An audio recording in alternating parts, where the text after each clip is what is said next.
Okay, everybody, we're going to get started. Welcome to IgniteU.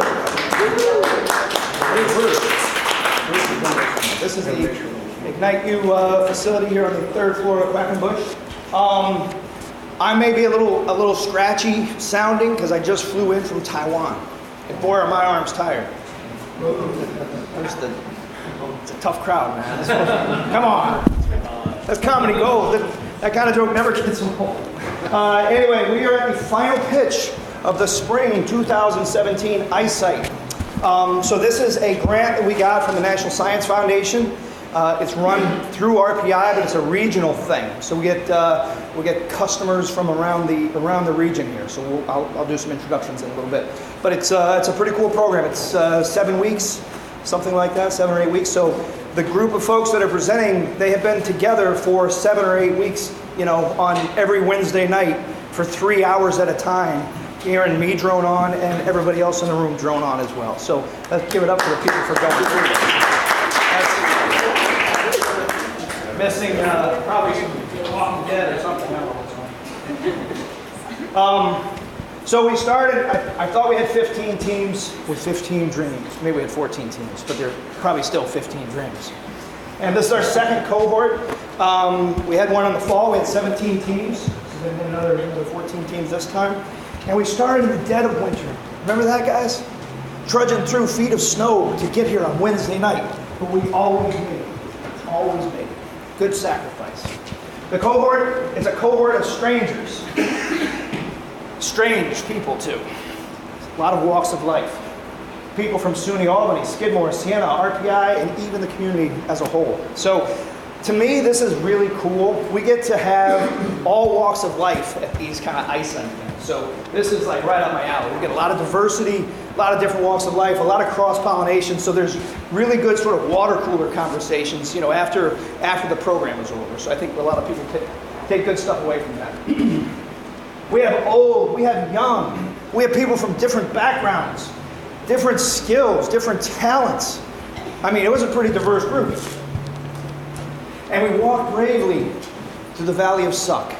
And for you guys that don't know, the Valley of Suck is the process of trying to launch a product. And it's formed because the original idea is a whole lot of fun, and then making money from that idea, once it's commercialized, is a whole lot of fun.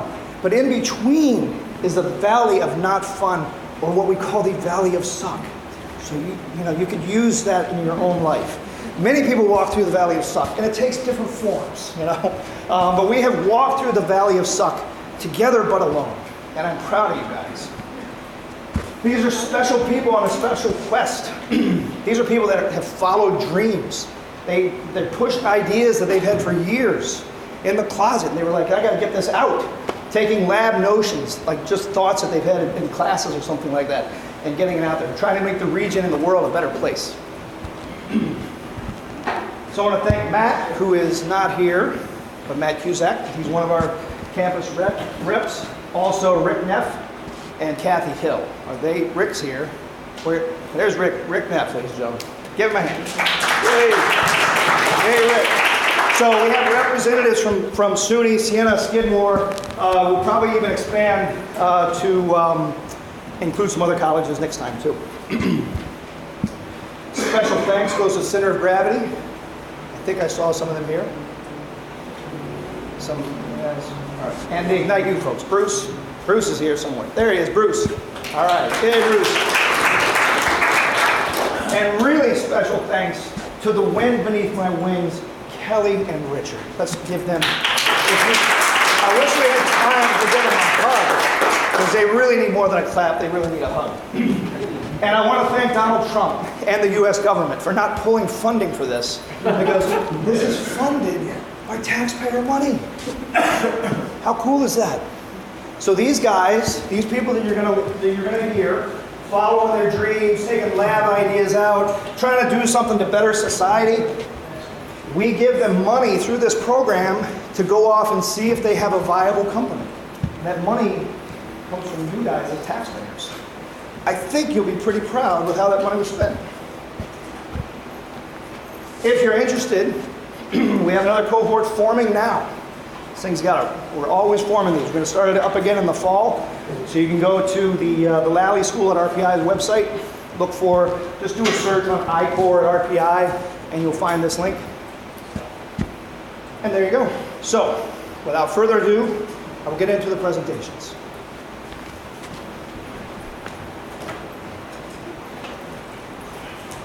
All right, center square.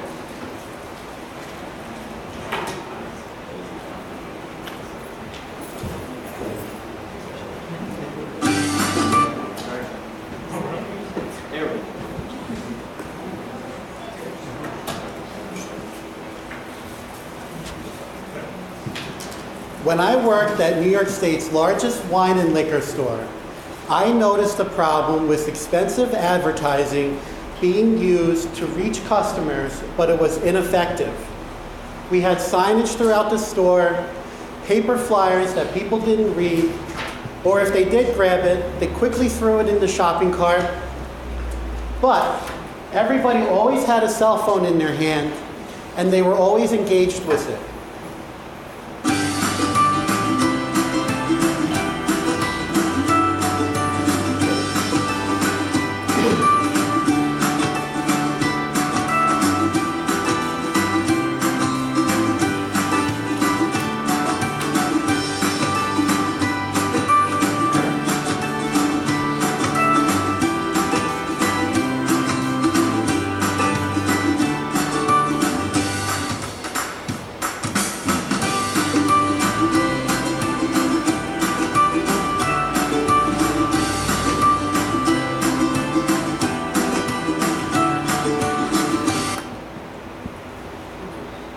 My name is Adam Mason. I'm here to present Center Square, a connected community mobile marketing app. Customer insights is very valuable to a small business. I learned through customer discovery that a local business will put up a social media post and not be able to know if that brought customers into their physical location. Center Square and technology like this, a Bluetooth beacon, can allow that company to know if people are coming into their store based on the ads that they're showing. We also can help a neighborhood know the foot traffic and also what businesses are bringing foot traffic into those neighborhoods. Another value proposition is cost savings. Using technology like Bluetooth beacons, we're going to help businesses eliminate paper flyers, menus, and shelf talkers. We also use another technology like NFC tags. For instance, at a restaurant, a customer can tell that business about their feedback when they were dining there instead of going on a public platform like Yelp and putting a terrible review up. For the app user, they're going to get exclusive invites and deals from the community around them. So locals and tourists, anytime, anywhere, can see what's going on in the places that they're visiting or the places that they live. Our go-to-market strategy is going to be, it was Saratoga Springs. We're going to be competing in the Saratoga Go Smart City Initiative. We're going to start with bars and restaurants. We're going to ask them to put exclusive incentives such as deals or events on our app. We're going to create ads to attract app downloads. We're going to acquire more businesses in the restaurant and bar field, create more ads to get app downloads, and then expand. And we're going to go into other retail sectors and beyond Saratoga Springs into Saratoga County and the Capital District. So our traction. We actually created an app as a proof of concept before we were accepted into both the RPI Reveal Accelerator and the NSF I-Core. From NSF, we learned about the lean startup methodology, and we conducted over 150 customer discovery interviews. Something that we learned was that our early adopters are going to be younger demographics. They live their lives digitally. They understand giving data to businesses to get personalized deals and event offers is a good idea. We currently have 19 beta customers who helped us take our proof of concept and made it into an MVP. And New York State created a craft beverage marketing grant to help the booming industry, which we all drink, and it's going great. So we've received some award notification about our entry into that. And in the spring, we're going to be ready to launch our MVP and go into Saratoga Go. So our competition. We're not directly competing with these software companies. We're competing with features that they have. And from customer discovery, we have learned that these marketing channels are very noisy for small businesses to reach their customers. Center Square's unique interface is going to allow customers and small businesses to connect better. So our market. So since we're just starting with restaurants and bars, I'm just showing you the total U.S. digital ad spend on restaurants in the U.S. is $2.5 billion. We think our serviceable, obtainable market is $40 million across the U.S., and we learned that from doing customer discovery and finding out that local restaurants are spending a great deal of money on advertising. So our revenue streams, we understand we have to first be free. And once we reach 5,000 app users, we'll start charging $69 a year for a subscription. As we get more app users, we'll be able to start having sponsored ads, and our subscription will turn into a pricing tier and it'll expand. So our forecast for the revenue. So the first year is restaurants and bars, and it's going to be in Saratoga Springs and Saratoga County. We're projecting around $10,000 in revenue. In the second year, we're going to expand beyond Saratoga County and go into other retail categories. And the third year is when we think we'll be able to start having our sponsored ads. So our team. So I created the idea, I got the app up and running. Alan Mason has years of experience in software companies. Erica Mason has a psychology and journalism background. What that means is that she's going to help create ads that are going to attract app users. And then our development team is offshore. We've been working with them now for 2 years and have established just a wonderful working relationship with them.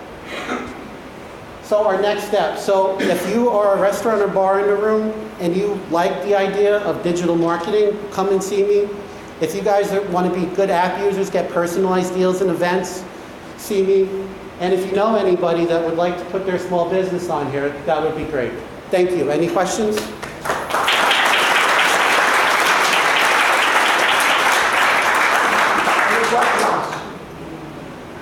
Got a minute or two. Why are you starting in Saratoga? So it's great. So we found out about the Saratoga Go Smart City initiative, and they're trying to make the city digital. They want to see things like broadband, better public safety, parking through technology. I also have started doing customer discovery up there, and I actually found out that we are second in the nation with restaurants per capita to San Francisco. So it's a big market up there for us. Anything else? Yes? The $69 a year price, is that to the user of the app? No.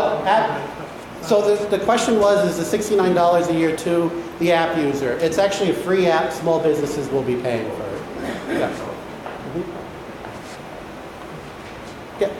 As you think about changing your pricing scheme at different points in the season up there in Saratoga, because if you can get in, it might be advantageous for business to get in a large rate early on. Now, but as you come closer to track season, you might be able to gain a little bit more with companies that are lagging in that. Sure. So the question is during the track season, will we increase our price to small businesses? The answer is no. We need the app users first, and then we can see our prices increasing from there. But we also have to be reasonably priced because small businesses don't have big budgets. All right, let's thank him again. Have you guys ever tried to talk to 150 strange new customers? That was great. Bunch of beta ones too. Fantastic. All right, next up, Rick. Can't do it with that 20 cameras. I wish. All right, so while Quinn's setting this up, a little managing expectations. Adam's been working on this for what, 2 years or so. He's got a prototype, he's got a beta launch. I'm in the conceptual phase, so I went through this program really figuring out, is this something I should even be moving forward with to begin with, as opposed to Adam, who's already launched and looking to raise a bunch of money. So a little earlier stage, so think about that as kind of going through. So I'm Cetus Marine, and I kind of made up a slogan called Engineering Performance, which is something I've been working on for a few years now. My background is naval architecture, been a lifelong boater. I'm also the entrepreneur in residence currently at the University of Albany, the campus rep for Albany, and a mentor to other teams here. Thank you and welcome. All right. So Cetus Marine is a novel hull form to increase performance and stability of water jet propelled small craft, specifically military patrol craft like the Mark V shown on the bottom left, or luxury yachts like shown on the bottom right. It's basically a combination of proven technologies, which is Dan Savitsky's double chine technology, as well as step hull technologies. However, these have never been actually combined in a way specifically for water jets. Water jets are the preferred method, or I believe superior propulsion form, especially for high-speed military craft because of reliability and efficiency. So the value proposition is you can get there faster and save money. You can cruise at a higher speed and more efficiently. You could also use higher horsepower engines because the platform is more stable, allowing you to go faster. Enjoy your boating experience more. So to improve stability, both longitudinal and transverse stability, static and dynamic. So less seasickness, less bouncing, and cruise faster for longer. So better sea keeping than traditional hull forms. So right now, there's an issue with acceleration caused fatigue. So when you're out on a boat and you're constantly bouncing around, you get fatigued. Now imagine doing that as a job. There's some serious issues with craft operators. So a little bit about me. I've been boating my whole life. I've experienced all these problems. I've actually recorded 9G accelerations in a boat that I was in at one time. Started exploring with stepped hulls and designing stepped hulls back in mid-2000s. I have a master's in the ocean engineering degree from Stevens, where I did stepped hull testing. This is not a picture from a tank test that I did because my pictures were not as clear. So I did borrow this one from another naval architect, but I did a couple years of similar testing at Stevens doing this. So combatant craft crewmen experience 5G impact accelerations 2 times a minute over the course of hours. This leads to actually to issues, to injuries, spinal injuries, leg injuries, etc., that actually take them out of the battle before they even get to their destination. Current technology, you cannot use water jets for stepped hulls. As you can see here, there's a lot of aeration underneath the hull. So if you ever hear someone say stepped hulls introduce air bubbles underneath the hull, that's not actually true. What stepped hulls do is it introduces multiple running surfaces to get a more stable platform. The result or the side effect, however, is cavitation. So Navy has tried a lot of funny things like this VSV, very slender vessel over here, which has reduced payload capacity and pretty horrible lateral stability issues, but it does punch through the waves as opposed to bouncing on top of them. So it does reduce accelerations, but includes a whole lot of other issues because of it. So market size. The U.S. recreational boating market is actually $19 billion. That's a lot better than Center Square, but we're still earlier stage. So that's all new boat and engine sales in the industry. Brunswick has about 20% of that. They're really the only major incumbent in the area. Going down to small performance yachts and runabouts, about $2 billion, and I think I can capture about $37 million of that if we go into manufacturing. Over on the defense side, obviously defense budgets are a lot higher than $225 million. However, that's really this kind of small to medium size high-speed patrol craft market globally. Of that, I think about $16 million. Contracts for patrol crafts usually awarded over many years. So recently, the new combatant craft platform is about $1.2 million for a 37-foot boat, and that's a 10-year contract to the builder. So the solution, this is what I designed. I call it the stagger step hull. This is a conceptual drawing. It's not an actual drawing, so I do want to possibly patent this one day. So this is not a public disclosure. But as you can see, the step layout is much different from a traditional step layout. So I want to do a quick comparison. Look at this and then look at a traditional step layout. So it's vastly different. There's also a double chine in here. Oh, the wrong way. Sorry. Also includes double chine, which reduces the impact accelerations. Impact accelerations are dependent upon your speed, your dead rise, and your beam. So this actually has a narrower effective beam, which allows you to have a wider actual beam, so you have better payload capacity as well as better lateral stability. And I got the water jet on here. So you can see the intake in the back here, far away from the steps and other ways with using various angles of the running surfaces to get clean water to the water jets. All right. So what are the possible revenue streams? Of all the customer discovery that I've been doing over the past few months for this, as well as being in boating my whole life, in the boating industry a few times in the past, really the best way to make a business out of this is to build and sell boats. That seems to be the best course of action. So you can do that selling directly to customers, or you can sell through brokers or dealers, as well as sell to US and foreign militaries. So a little pricing scheme I thought of looking at this was about $550,000 for a 36-foot boat, 44-foot boat, which I did find a host hull form for. Currently sells for about $800,000, and a 50-foot boat sells for about $1.2 million. So that's kind of the market we will go into. You can also license the design to other naval architects or manufacturers. That was the original intent of this program, to see if it's possible to do that. That doesn't seem as valid as I hoped. I have a bit of a hard time speaking with other naval architects about that. And also do some design and consulting as well for manufacturers or other entities. All right, so traction and validation. One thing I found is that recreational boat builders, and this wasn't quite a shock, but it was upsetting, they don't really care about performance. In upstate New York, for instance, boaters use their boats maybe 20 to 30 hours out of the year. 30 hours out of the year. I used to do that in a week when I lived in Florida. And most of that time is spent sitting on their boat, either anchored at the dock, drinking a beer with their friends, or just kind of cruising around the lake. So out of that, there's only maybe 4 to 5 hours of actually running their boat. So they don't really care. Their key thing is comfort, and what's comfortable is sitting on their boat enjoying a beer with their friends. Military do care, but really they don't care about their technology. They just want the end result. So the biggest competitor for this is actually shock mitigating seats. However, they do have a limitation as well. And military just cares really about the lowest bidder that meets the requirements. So I did speak with the person at the Navy that helps agencies write the requirements. And it was interesting to learn about what he does, but at the end it's just finding the lowest bidder.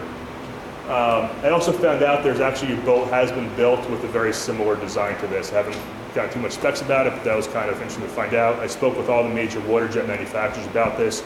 They're all pretty hyped about going fast with water jets and using stepped hulls, but most of them said it can't be done. So I'm going to prove them wrong. All right, pretty much out of time. So marketing and sales strategy, boat shows are the key marketing strategy for anything boat related. You have to be at the boat show, if not to get customers, just to prove that you're actually a company. If you're not at a boat show, people don't think you're a real company. Same thing for the military. They have their own boat show called Multi-Agency Combatant Craft that's run every other year. But that's where these agencies go to kind of see what's new and what's going on. They also learn about things through conferences and scholarly journals. Team, I'm Rick Neff. My academic advisor is Dr. Michael Morabito from the U.S. Naval Academy, who's authored many journal articles about stepped hulls. And Bill Tanz is my mentor, who's a manufacturing and startup guru and operations, new product development, et cetera, et cetera, et cetera. Out of time. Financials. Over 3 years, I think I can probably hit $20 million in revenue with about $3 million in EBIT selling 3 models. That's based on 26 boats sold and selling directly, not going through a broker, which takes about 10%. 645 customers. Sorry, moving forward. That's me. Any questions?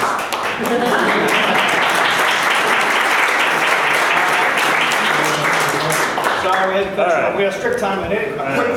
Quick question. Right away. Quick question for you. On your business model, financials, you had 800,000 for 40. Is that just for the hull? The way you back?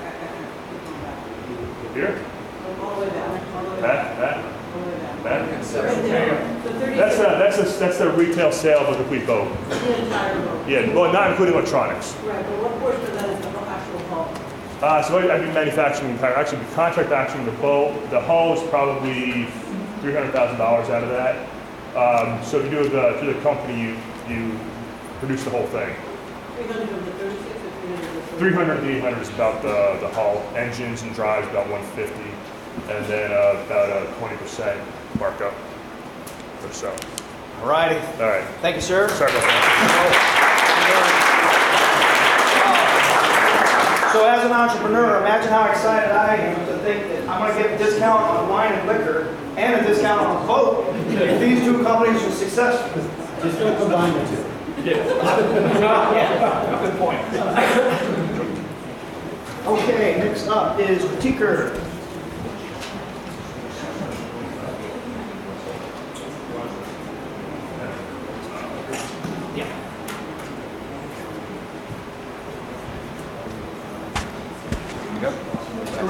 Hey everybody, I'm Michael Papa. I'm a MBA student at the University of Albany. My company is Critiquer. So a little about me, I'm a serial entrepreneur. I've written 2 books. I built a 1904 arcade machine from scratch.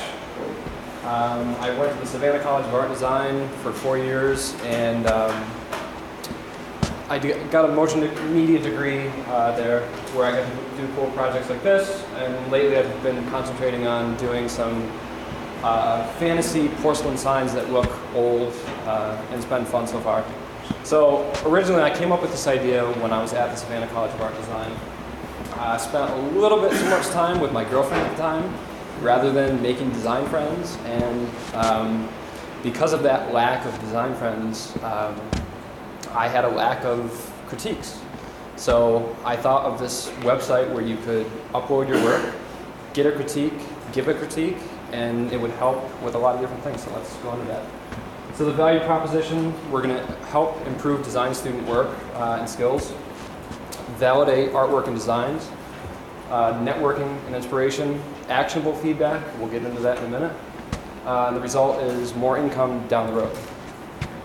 So the problem, first of all, this applies to small businesses also.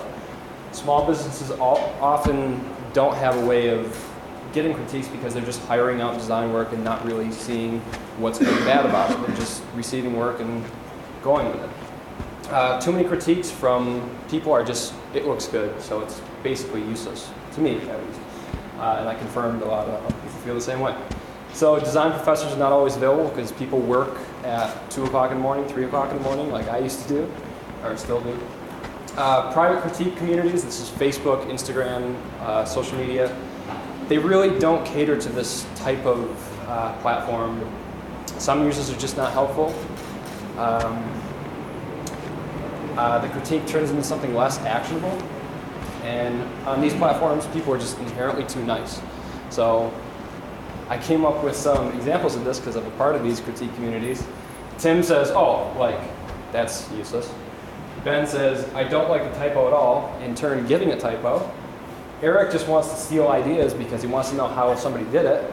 And then my favorite example is Andrew, who says it's flippin' sweet, which, honestly, if somebody gave me that critique, I'd tell them, don't bother. So our solution is the Critiquer online community. Easily upload your work to a pool of creative peers and professionals. Critique for a critique makes it more fun, more networking. And this is really the first of its kind. So here's part of the process. Upload your artwork for critique.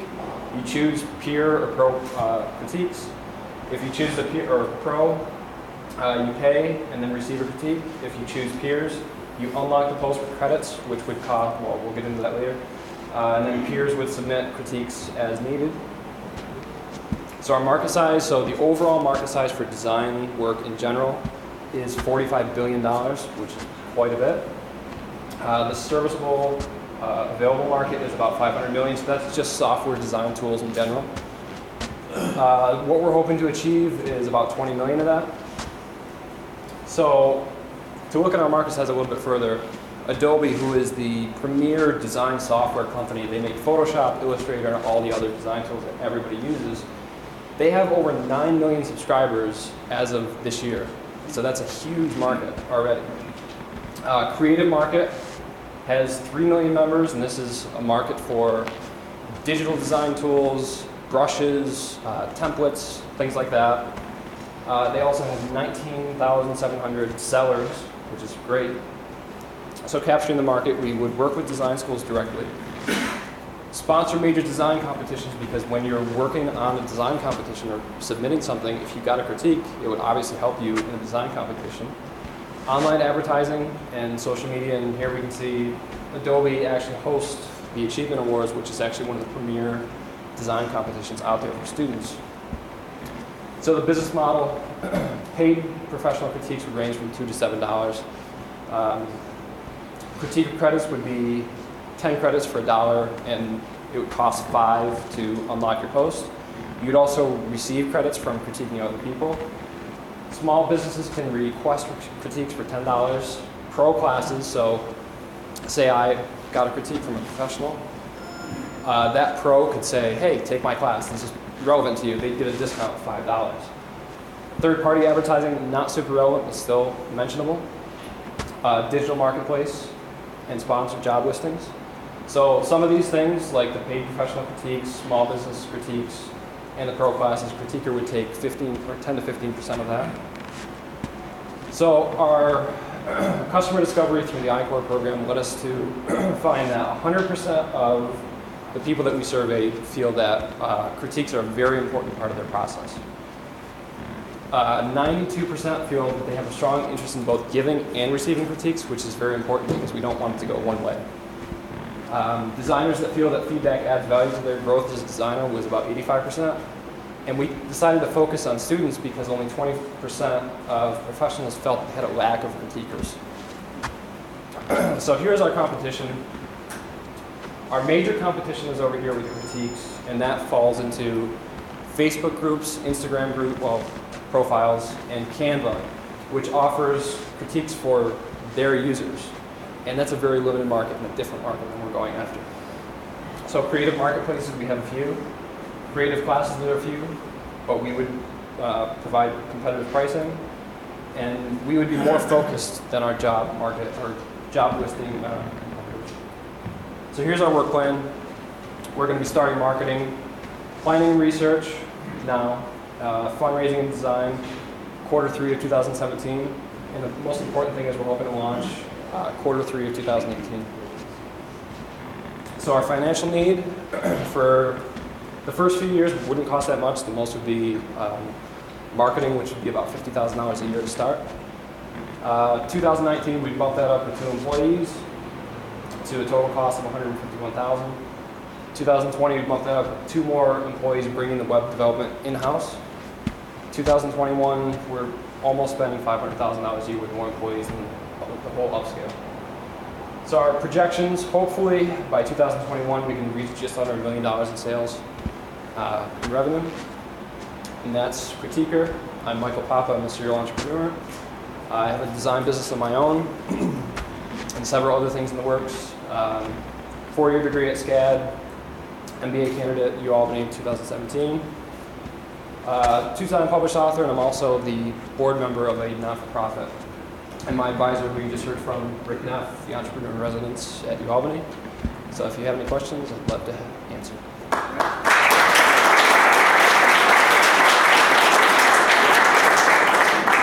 Questions?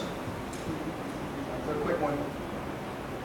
You have some early adopters sort of circled already that you can We started a website, and we're hoping to get some signups. Oh, okay. So you already got your website out there already? Okay. Critiquer.net. Go to Critiquer. What is the format? So for professionals, it would be like a paragraph, or you could get, if you wanted to pay more, you could probably get a video chat. But for peer-to-peer, it would be comments underneath your post. So other critiquers could say, oh yeah, you know, this guy is saying something good, but also look at this. So the peer-to-peer would be mostly like a social media type platform. Use it for proofing documents. Yeah, sort of, yeah. It's flipping awesome.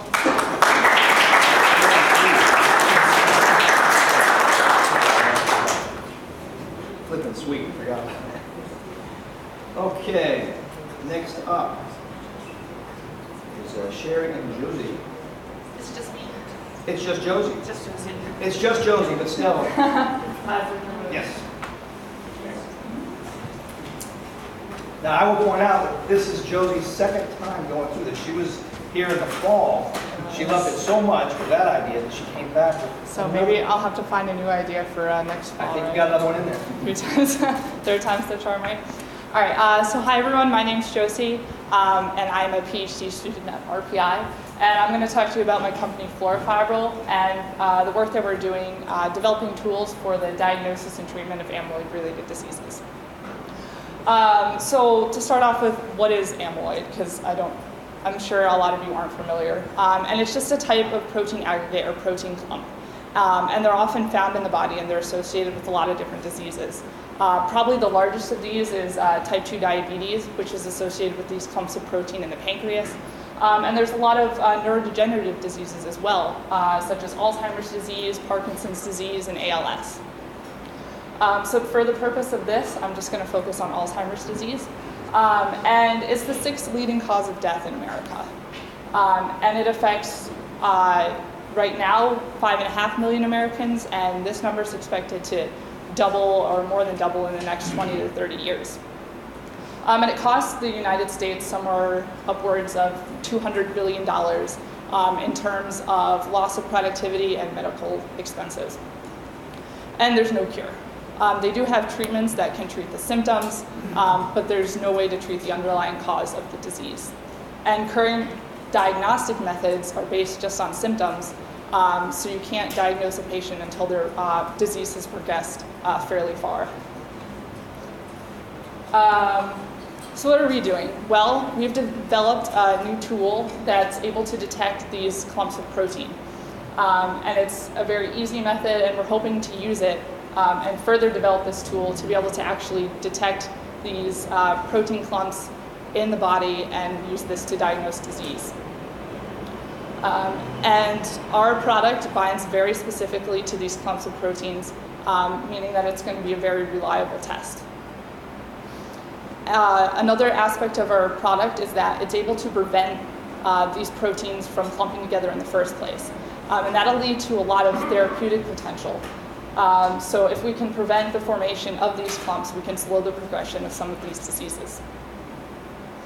And finally, our product's non-toxic, and I think that's pretty self-explanatory that if you're putting something into a living being, you don't want it to have any toxic effects. So what is the market? Well, if we look at all of these amyloid-related diseases together, just in the United States, it's somewhere around $25 billion. If we look at just, say, Alzheimer's disease, that's somewhere around $4 billion, with a quarter of that being for diagnostic tools and the rest for therapeutics right now. And obviously, if we look at Alzheimer's, since the number of people with this disease is expected to grow, we're expecting the market to grow accordingly. So what is our solution? Well, fluorofibril binds to these clumps of protein, so that's what we're seeing in this diagram here. So you can see that there's a long fiber-like structure. This is the protein clump, and our product binds and it lights up. So it's very easy for us to detect. So right now, we're currently using it in academic research, and it can be used by other academic researchers to study how these proteins clump together and cause disease. And we're looking to further develop this tool to test it in different body fluids to see if we can detect the aggregates, say, in blood or in spinal fluid, to use as a diagnostic test. And our third potential application is to actually use it as a therapeutic to prevent these proteins from clumping together and therefore prevent the disease from progressing beyond a certain point. So far, we started working on this project around 4 years ago, so we made the initial discovery. And since then, we've done a lot of work in the science side, but it's only recently that we've started thinking about trying to commercialize our product. So earlier this year, we filed for a patent, and now we're participating in the eyesight program, where we've conducted 35 interviews so far, and my partner, who couldn't be here today, is actually doing more customer interviews as we speak. And we were able to talk to, these are our 3 main markets up here, is probably pharmaceutical companies, academic research labs, and clinical research labs. And by talking to these people, we found that they're interested in different aspects of our product. So the pharmaceutical companies are really interested in the diagnostic and therapeutic aspects. And before they want to work with us, they really want some solid proof in, say, an animal study to show that, yes, this is actually going to work before they're interested. However, academic research labs, this is something that they can use now to study how these proteins come together. And clinical research is somewhere in between the other two. So since academic research labs, we have a product that they can use now that's going to be our first path to revenue. And making something for academic labs also doesn't have the same regulation as, say, making a product that you're going to use in a human. So if we create kits, so we package all our reagents together and sell it to an academic lab, we can sell each kit for somewhere around $250, and we'll end up making somewhere around $5 million a year if all the laboratories doing protein research decide to adopt and use our product. But academics often don't like to change what they're doing, so hopefully we can convince them that this is enough better that they're willing to use it for their research. And also, we want to be able to partner with distributors to get our product to our customers. And so our future revenue opportunities is to license this technology to biotech and pharmaceutical companies to further develop the product for diagnostic tests and therapeutics. And this market is a lot larger, but it also has a bigger barrier to get into. So in terms of competition, there are several dyes available right now for the academic researchers. Two of them here are Proteustat and Congo Red. And they are able to detect these clumps of protein. However, they don't do it as specifically, so they do bind to other things as well, making them not as accurate. And their Congo Red in particular is carcinogenic, so you don't want to use something that say, okay, we can say that you have Alzheimer's, but now we're going to give you cancer. That's not really what you want. So in terms of therapeutic applications, there's a lot of research being done into this at this time. One of the biggest candidates right now is antibodies, and they're of varying degrees of success, but so far our product looks like it's going to be better than antibodies that are currently available. So our team, really quickly, consists of myself. I'm a PhD student in biochemistry. Sherry is one of the other graduate students in my lab. Our academic advisor is George Makadasi. And a big thanks to Bruce, who has been taking us scientists through the process of trying to commercialize. I'll skip the last one. I'll take any questions.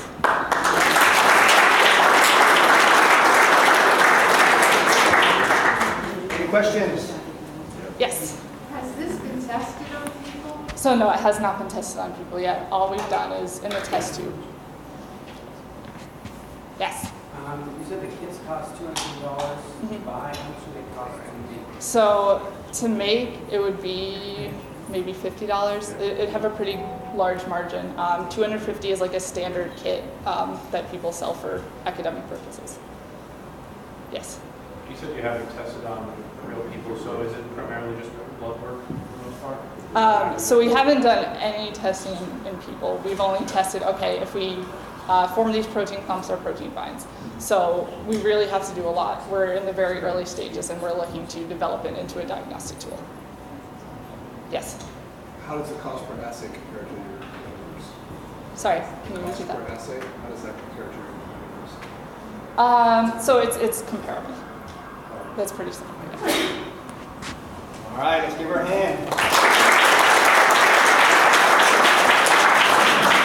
Now, nobody wants clumps of protein in their brain. But who wants clumps of protein on top of French fries, ladies and gentlemen?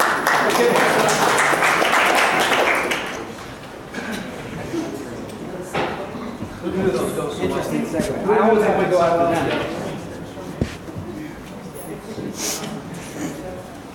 Hey, what's the Oh, wow. I got time. You got a timer? Click. There you go. All right. Hello, my name's Weston. Thank you. My name's Weston. I go to Skidmore College. I started cooking French fries a few years back, and I love to cook, so I started combining the two. It turned into these dishes, French fry dishes, which became Fries First, which is my business. So Fries First is a fast casual restaurant which is designed to offer moderately priced French fry dishes with fresh quality ingredients and world flavors. Right now in the Southern California area, people are infatuated with a dish called the carne asada fry. Carne asada fries are basically French fries topped with Mexican steak, salsa, guacamole. Simple, delicious. I would recommend everybody to try it. But they have a few problems. The first is they're very low quality. They're served at small Mexican restaurants where ingredients are not the focus. Second, they're served on these thin fries and often eaten on the go, which makes them hard to eat, to get bites with a fork. And third, and most importantly, they only come in one flavor, which is carne asada. So Fries First aims to fix these issues. We start with our thick golden waffle fries. These are our real products, whose surface area allows you to eat it easily on the go. And then we take our customers on a world tour. I don't know if you guys can see that. All of our dishes are world-inspired by flavors from around the world. So from Brazil to Greek, Texas to India, and all of our ingredients are fresh. So a restaurant is very expensive, although it is our final goal, and that's why we'd like to really take form in 3 phases. The first is a pop-up or food truck. This will be our minimum viable product, and it'll allow us to test and improve our product, to gain a following on social media, and to create a proof of concept for our second. That's bad restaurant. To create a proof of concept for our restaurant, for investors in our restaurant. So our second phase is our first restaurant. We'd like to open up in Southern California because people are already aware of the concept. We'll get to that in a second. And our third phase is expansion up and down the coast of California and eventually become a national chain. So our market, 71% of people under the age of 25% in a survey we conducted said they would eat French fry dishes if available. I wish I could convey how much young people love French fries. They really do. So that's why our target market is college students and young professionals. College students, there's 20 million of them in the United States alone. And we'd like to put ourselves near college campuses and downtown areas. So Fries First is part of the fast casual industry. Fast casual is the fastest growing food service segment in the entire world. A key trend is a growing desire for ethnic cuisine, which, as you can see, fits our business model. 66% of people are eating more ethnic foods than ever before in their life. And one thing I like to point out is some people believe that fast casual is defined by lower calorie counts, when in reality, if you look at places like Chipotle, it's about the fresh quality ingredients and marketing surrounding those. However, an important note is that all of our dishes are served over salad as opposed to fries for those who are a little more healthy. So our competition. There's a lot of small French fry companies around the country that serve French fries and sauces, but very few that serve French fry dishes. Our largest competitor is a place called Smokes Poutineery, who serves Canada's poutine. However, their slogan, "Clogging Arteries Since 2008, makes clear the difference between them and us. All of our dishes are very fresh. Our other competitors include fast casual restaurants and the small Mexican restaurants I talked about that serve the carne asada fry. Competitive advantage, our product is unique, but people already know French fries. People already love French fries. So we like to say that we're unique but already well loved. We also offer low costs compared to our non-French fry competitors. Our food costs are very low. 60% of our dish is potatoes, which are one of the most consistently cheap ingredients available. We'd also like to keep our costs low by using overlapping ingredients and seasonal ingredients, as well as moving into smaller locations, because we don't really see ourselves as a sit-down place. It's mainly to go. And finally, we think that our brand is incredibly strong in a world increasingly controlled by places like Yelp, where the brand of the restaurant is on display rather than the food itself. We think Fries First, especially with the name, has potential to stand out. So we really want to create a proof of concept, as we talked before, and we started to do this. So we recently held 2 pop-ups, one at Skidmore College and one at a local bar, Henry Street. Thank you guys for coming. So we learned a few things. We sold our dishes for $5 and $7. We tested out a few price points, and we served our Greek fries and our Thai fries. So a few things we learned is at one of our pop-ups, samples were really important. So once people tasted the food, they started buying them up quick. We also learned that we need to experiment with price points. We sold more dishes at $7 than we did at $5. And most importantly, and we'll get to this slide, which is some pictures of the event, the age gap was much larger than we thought. So we thought we'd only be serving young 20s. We ended up serving 30s, 40s, 50s. Really, it was a very broad spectrum. So we got some great social media response. Our social media followers are up, and people were posting all over for both of the pop-ups. So my goal is also to scale this, as I've mentioned, and I've talked to some people who scaled Smashburger and Cozy, who have given me some great milestones. So the first is to reduce food costs to under 35%. Right now they're at 42%. We're buying in small quantities. We think we can get that down with a really careful menu selection as well as larger bulk orders. We also need to focus on our hourly labor costs. Obviously we don't have labor yet. We're not a restaurant quite yet, but the combination of food costs and labor costs should be around 65%, so that's something we need to focus on. And then overlapping ingredients, as I mentioned before, is important. Year 1, food truck. Year 2, move into our first restaurant, stay there, really understand the concept, and then year 4, start to expand, and as you can see, we move from there. So our financials for our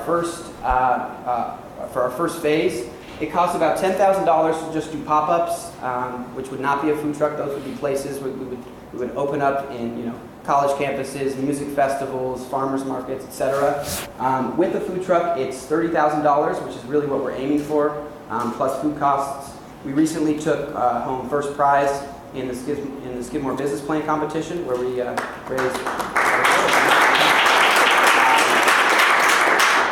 raised $20,000. So we really are hoping to get to that $30,000, $40,000 mark in order to succeed. The team, my name is Weston Stewart-Tennis. I have experience raising money in Silicon Valley.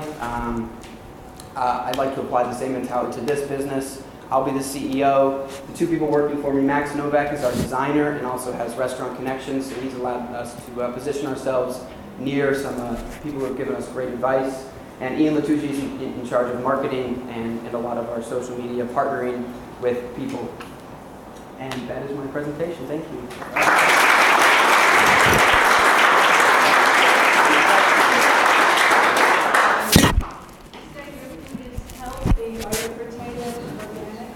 Our potatoes are not organic now, but when I say healthy, I mean fresh, quality ingredients. So all of our food is prepped the same day that it's eaten.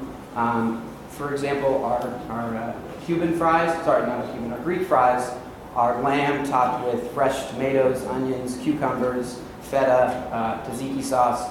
It's all something that, if you tasted minus the fries, would be a dish that you would find at a nice restaurant.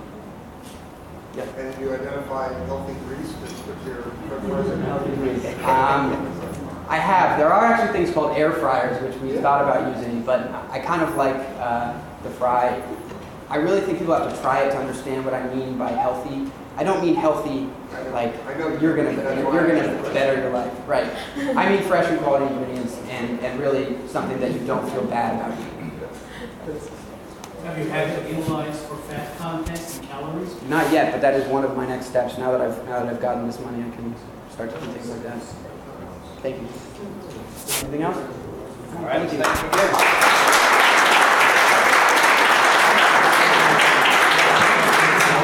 I think I speak for all the middle-aged men in the room that it's not just for college kids. I would get out. Right. Patrick, come on down. Here's the clicker. And Jack.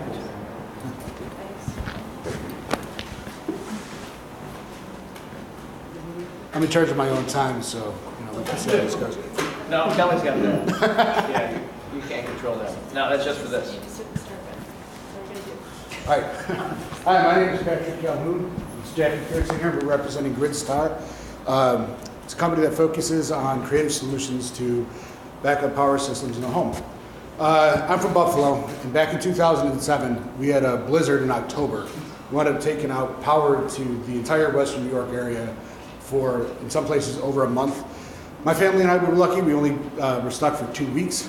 Huddled in the living room around a fireplace with blankets hanging over the windows and doors, trying to keep as much heat in as possible.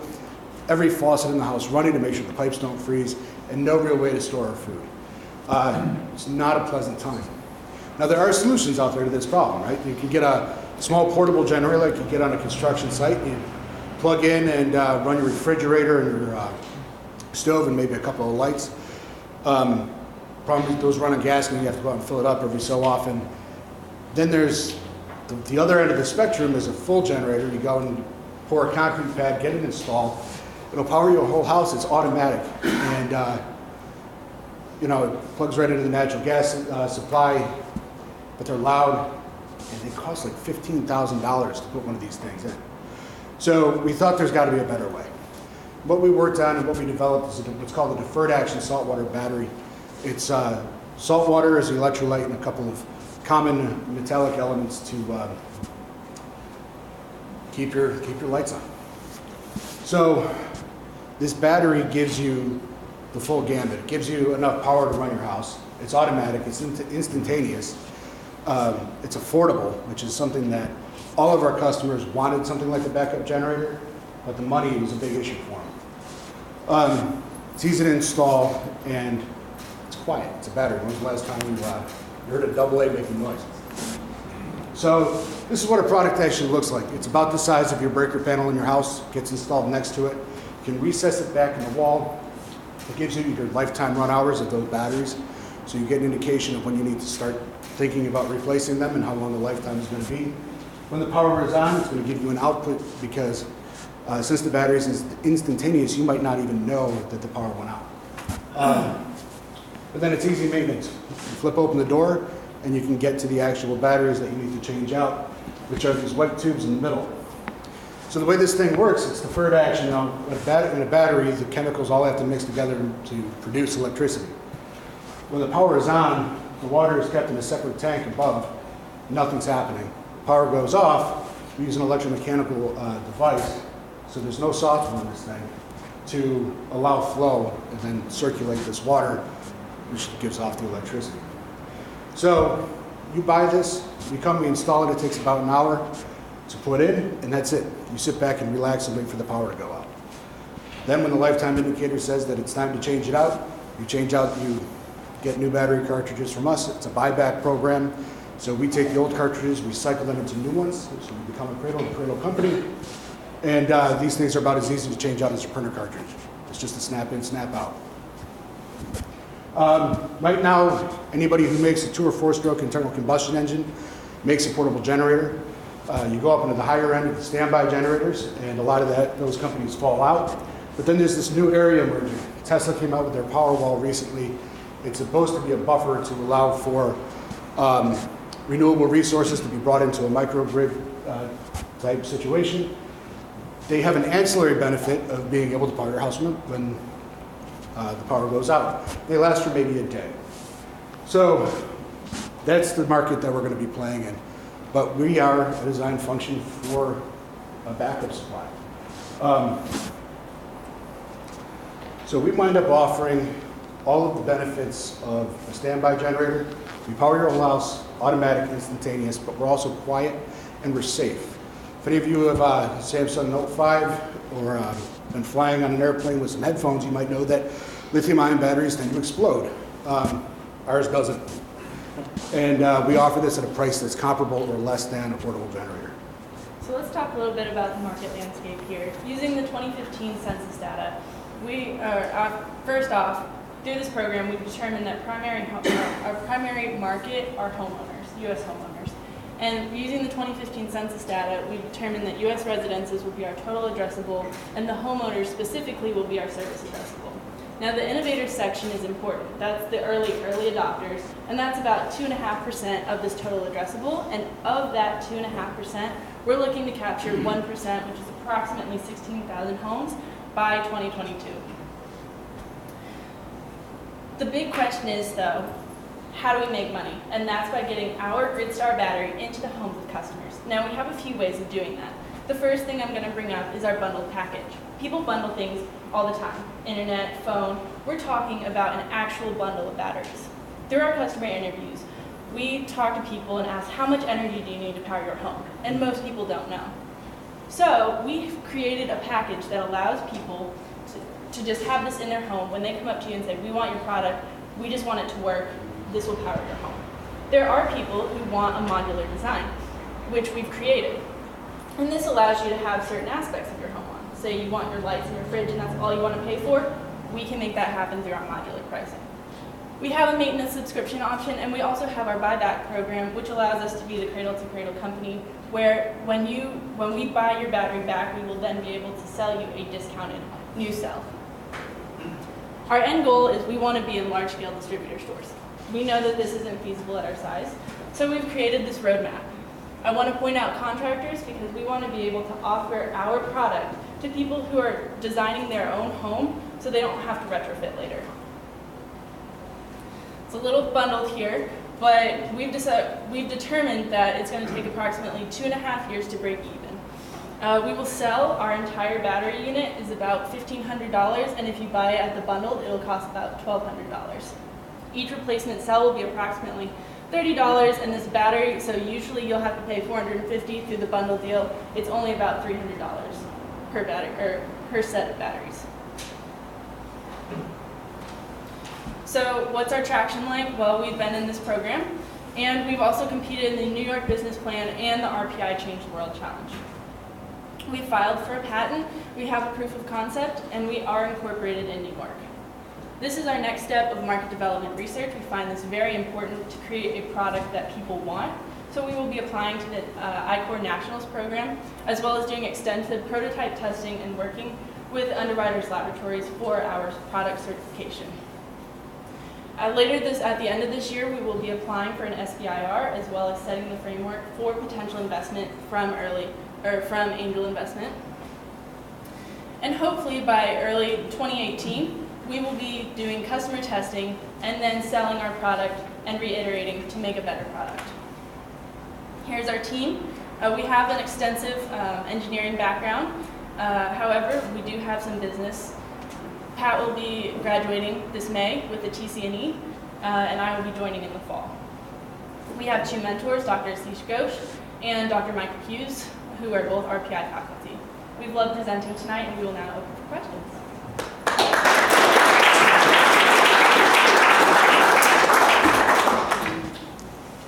What's your runtime, like a 50-amp draw for standard systems? So right now, with our testing, we've been able to get 48 hours without any power degradation and with no material degradation. So that's a baseline. Unfortunately, we had to stop that test due to time constraints. We're going to be doing our next long-term run here in the next 2 weeks. So I'll have more information later.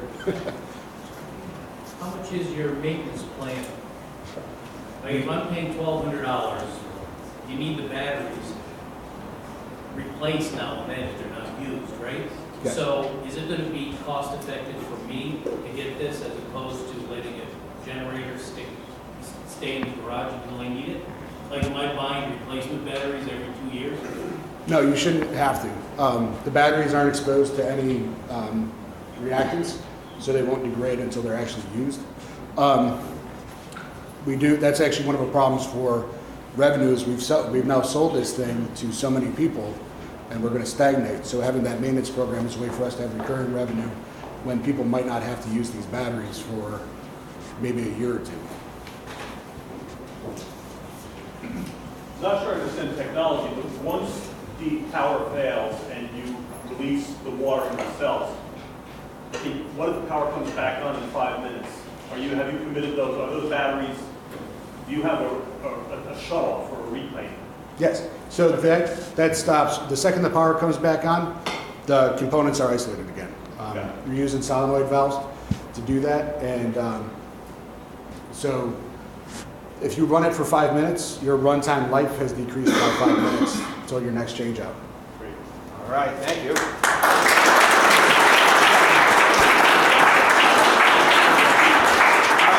Now, for all the presenters, I feel bad. I'm running all this from Google Drive, and sometimes you see font screw-ups, so this is my fault. This is not their fault. So when they made these presentations, they were pristine, and I screwed them up. But I'll take it away.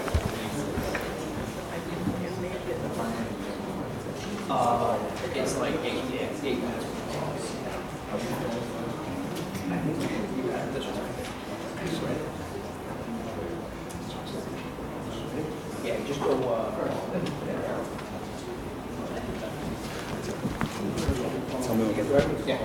Let her rip.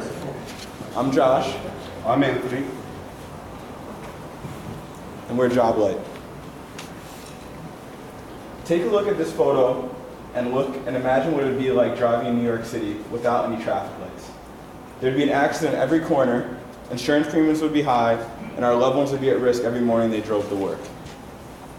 If you just take a moment and count all the different safety devices, there's blinkers, headlights, crosswalks, one-way signs, all these work together to create one safe driving system.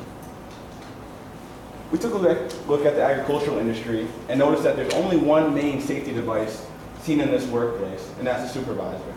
Underpaid supervisors must make sure that employees are taking breaks, getting adequate water, eating, while maintaining high levels of productivity.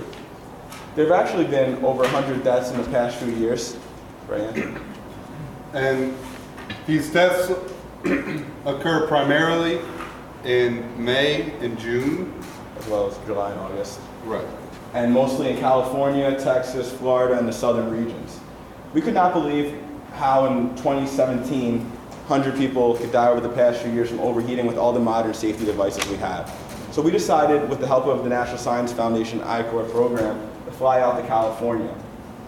While speaking to farmers, we found out that a lot of it did actually stem from supervisors not being properly trained and not having the correct resources to make sure that employees are staying safe. Like I said before, they're underpaid, undertrained, and oftentimes they're chosen off of their English ability rather than their supervisor skills. So JobLight tried to create a system which could help prevent overheating fatalities. We first wanted to come up with a system which was called cool bands that would cool down employees while they're overheating. But we realized that was too late. Once an employee is overheating, there's not really a whole lot you can do for them, and it should have been done, something should have been done before that. Then we came up with a solid system. This system would work with interchangeable bands, which you pretty much just like, you could use a sweatband, you pull it off your head every hour and switch, so employees know the last time supervisors have been checked. And we actually talked about this system with many farmers in the National Farmers Union during the convention in San Diego. We got feedback from these farmers, and they said that the system just creates more work for them. We spoke with farmers from a farm called Organic Pastures in California, and they said that they have a system which works off of coupons, but it's kind of a pain to kind of keep track of that. And if there was some way to create an automatic system, that would be great. So over the past few months we've been working, and we created JobLight. JobLight is an LED system which works with Bluetooth connectivity, which notifies an employer whenever there's something going on. If an employee needs water, it could turn blue. If they need to take a break, it could turn, it's supposed to turn green. There we go. And then if they need something immediately, there'll be a button they can hit for a notification, and it turns purple. Also, the system would be very easy to use, so it would be app-based. So an employer would have like an app, which is kind of like an alarm clock. So you can take employee groups, so say you have production line in a certain area. You can set a notification within 3 hours after the start of their shift for a break. Supervisors will get a notification and the hats will come on to make sure that employees are getting the proper breaks. And it would work in this industry too. So there are currently 1.7 million farmers and farmhands, which is a lot, but in this pie, then our JobLight compatible industries, it's not too large. Our goal after we start with the farmers would be to move into the lifters and hand laborers who basically port product, so like truck drivers, factory workers. And in that industry, some of the main problems are overtime, trying to cut down on those costs so we could have a notification like every half hour that an employee is on overtime, and then job rotation. So they have a lot of injuries that happen from, like, say if someone's working a line in a slaughterhouse, if they're slicing the same part, they can hurt their rotator cuff. So we could rotate employees around, and we could create a system which would make it much easier for supervisors to do that. Our largest competitors would be Kimberly-Clark, 3M, DuPont, and Ergodyne. Now, these are indirect competitors, as no company really does what we do. However, these are still competitors in the personal protective equipment industry. Ergodyne has a towel which you can strain and it will keep you cool, but that only works for about 20 minutes and only treats a symptom of the main issue. And then also the size of the industry, the PPE industry is valued at about $50 billion. And actually the other industry which we could fit into a little bit is the employee management system industry. Employee management systems are pretty much software-based notifications for workplace situations, but there's no piece of hardware like we have for JobLight that makes notifications really visual. Most of them are vibrations or just a little light popping up on the phone. So we believe this will make it way more effective, and we fit really nicely in between both of those. We are looking to have a 75% gross margin, and one unit will cost about $6,000, but one unit will cover 20 employees. So that breaks down to $300 for a device if you buy in bulk, or if you want to purchase individual units, it would be $400. And of course, we would negotiate with different accounts. Say a farmer or a factory only needed a system of 10, we could work with them on that. And the median pay for just a regular farmhand is about $20,000. And if our system could replace one of the foremen, who would probably be making 25 to 30, our system would save the farmers $24,000 a year, which they would pay for the system in one growing season. And also another great thing to look at is there's 4,500 deaths each year across all industries, and there's 4.1 million injuries each year that causes an employee to miss work. And those can be very expensive with workman's comp, lawsuits, so it would really cut down on those costs too. And then just quickly want to go through our roadmap. Right now we're trying to secure funding to build more of our MVPs and present them and really integrate the latest technology to present them to our early evangelists. And then 9 months from now we want to start selling to early evangelists, meeting with farmers, flying out and talking to them, because after visiting the convention we realized word of mouth is the best way to get through to that customer segment. Oh, sorry. 18 months from now we want to start working on our more advanced product, and then 24 months we want to work on that too. Right now we won the best product in the capital region business plan competition, and we're moving on to the finals in New York State.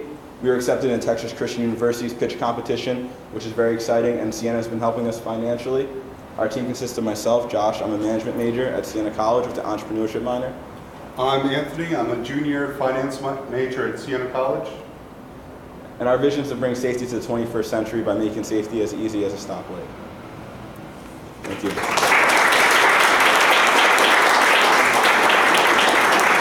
Questions? Yes. That device on your head waterproof, because the best way to keep somebody from overheating is to have them wear a floppy cotton hat that's wet. Seriously. We actually, for our initial product, we were looking at something that would include water to cool people down. But when we looked more into heat safety protocols, there's other things that can cause that problem, like not getting enough water.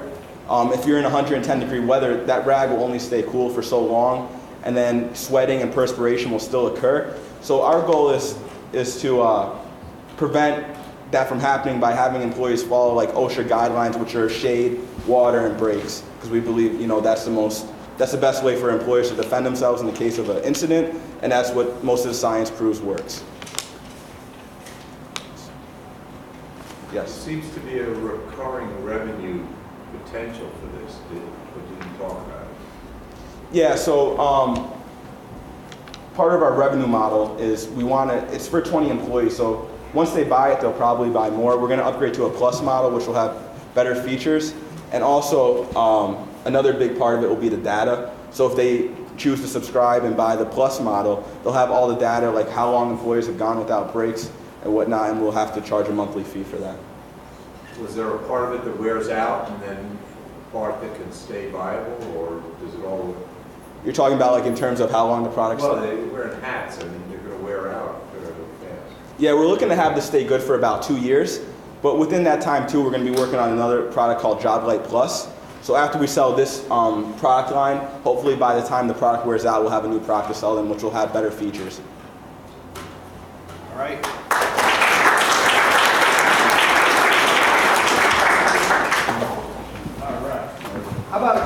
Sienna kids like wiring up LED hats and stuff. Thank you.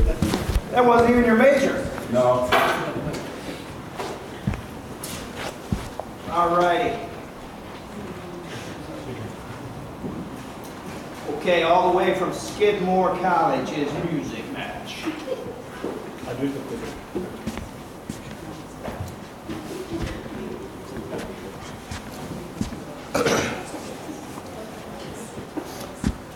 So hello everyone, thank you for being here today. We are Team Music Match. My name is Nick Henning. I'm a double major in economics and business management at Skidmore College. My name is Ian Carter, studying business management and history. So Music Match is trying to change the way people learn music today. We're an online platform for video chat and music lessons taught by young, approachable musicians, college musicians like us. Basically, we set up students and teachers on our platform. They can book a lesson on there, and they can have their video call natively on our site, and then we keep a percentage of that lesson fee. So just some quick background here. We are both lifelong musicians. We started learning music at a very young age, and we actually met through music when we were 11.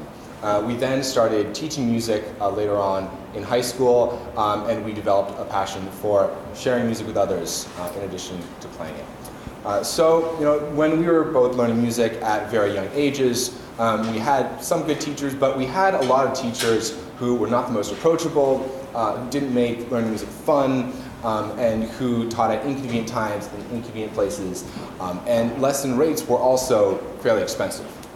Now, that didn't turn us off to music, but unfortunately, for a lot of people, those factors make them not want to continue playing music.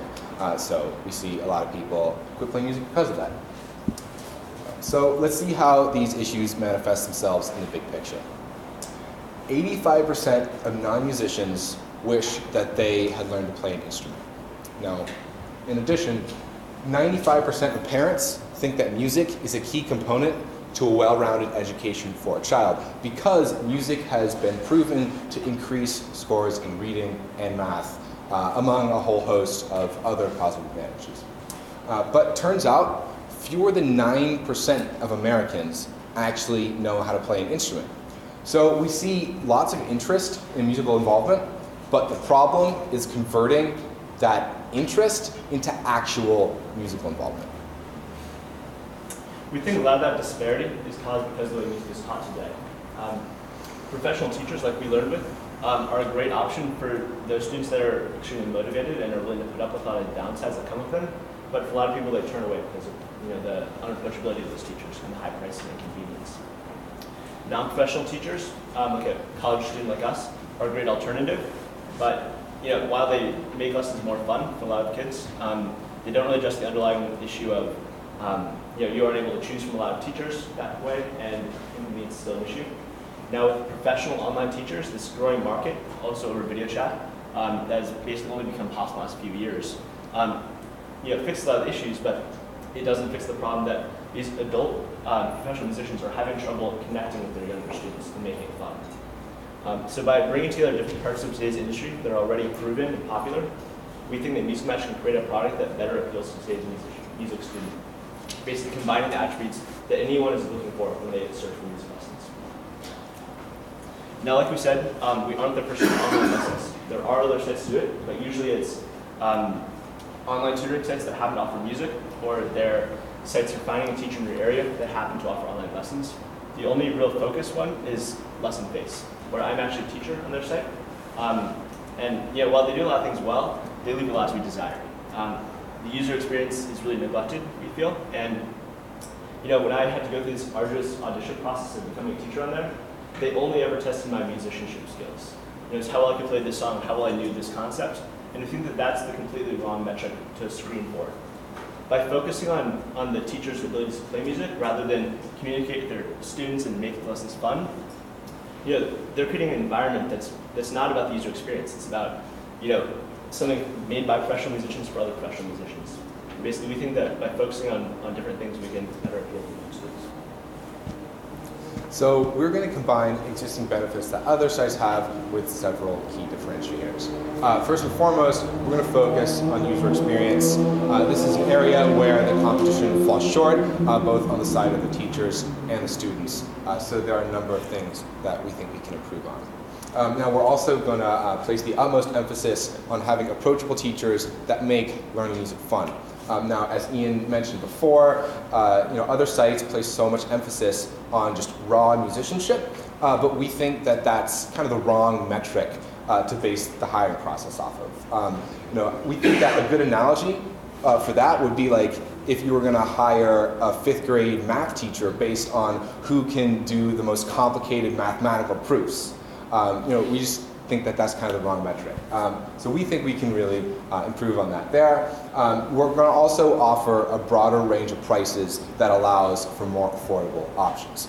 Now, as we will be touching on later, we intend to source our teachers through musical networks at college communities, and college students don't command as expensive rates as professional musicians, while being able to deliver the user, the customer, the student, an equally quality product. Now, as we scale, we start out with kind of a friends and family approach, but we quickly realized that that's not as scalable. Through a terrific introduction by Angela, thank you for that, we started talking to the local music retailer and John Keel Music, and we really realized that converting instrument sales, lesson sales, is a huge opportunity. And basically, by getting in that process, the music lesson industry today is around, or the music retail industry today is over $7 billion. So they're making all these sales, but right now, brick and mortar stores are trying to convert. Every time they sell a guitar, they try to get them to get the lessons in the back. But these don't, just because they can sell guitars doesn't mean they have a core competency in music education. And these teachers are kind of bottom barrel teachers. And basically, the online retailers are taking over the industry at this point, and they have no way of converting those instrument sales to lesson sales.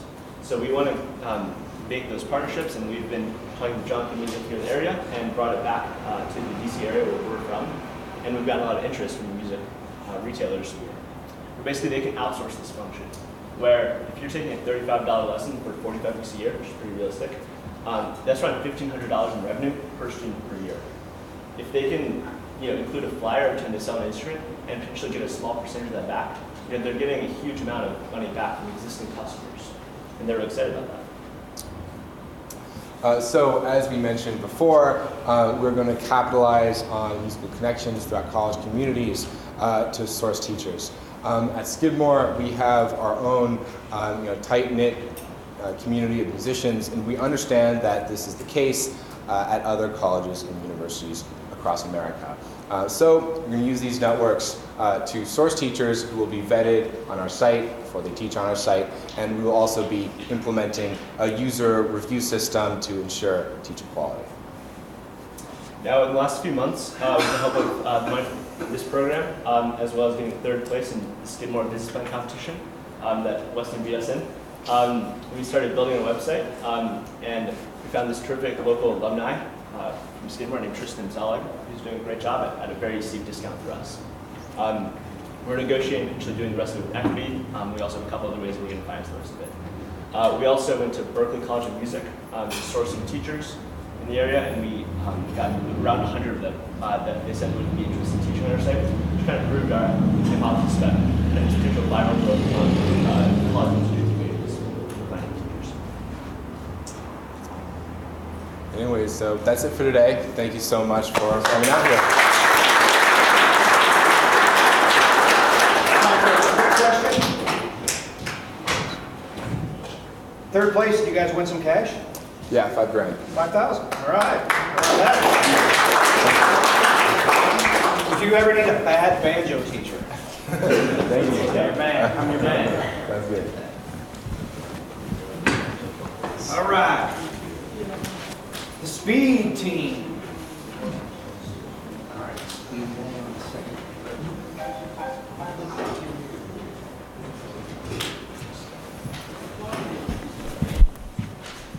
There we go. Ready, set, go. Let it rip.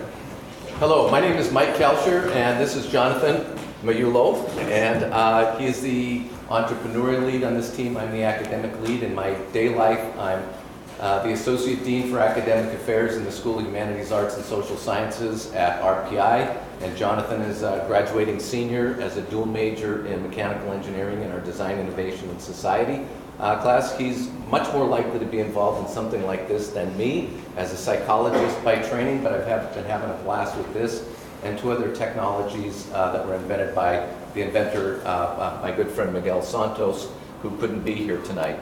Our value proposition is it eliminates harmful noise and exhaust gas while improving engine performance, and of course we're going to be the opposite of though complementary to my friends Patrick and Jacqueline, in that if you notice when they were talking about the market for their project, there was a very large space that involved the kinds of technologies that we're trying to not throw out with the bathwater, but rather preserve. This is a patented device, has a U.S. patent on it, and let's go through it. The focus area for us is gasoline engines, and we know that they create a lot of problems. So the acronym SPEED actually addresses the main problems. Silencer, performance enhancing environmental device. So it actually accomplishes a few different things. Pollution is a huge problem, and one of the competitors that we see ourselves competing with is the catalytic converter. And modern catalytic converters are three-stage. They have two oxidation stages and a reduction stage to get rid of carbon monoxide, nitrogen oxides, and unburnt hydrocarbons.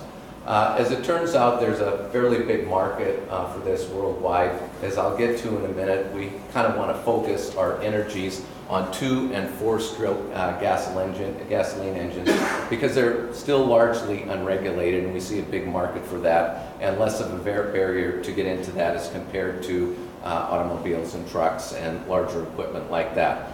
There are obvious demonstrated health effects associated with all of these emissions that I won't belabor. Noise is also a problem. Most of the things that you use on an everyday basis go beyond the OSHA permissible limits at about 85 dBA on a time-weighted average for a period of time. We're going to focus on gasoline backup generators in particular, as that's going to be the foil for the testing of a prototype that we have.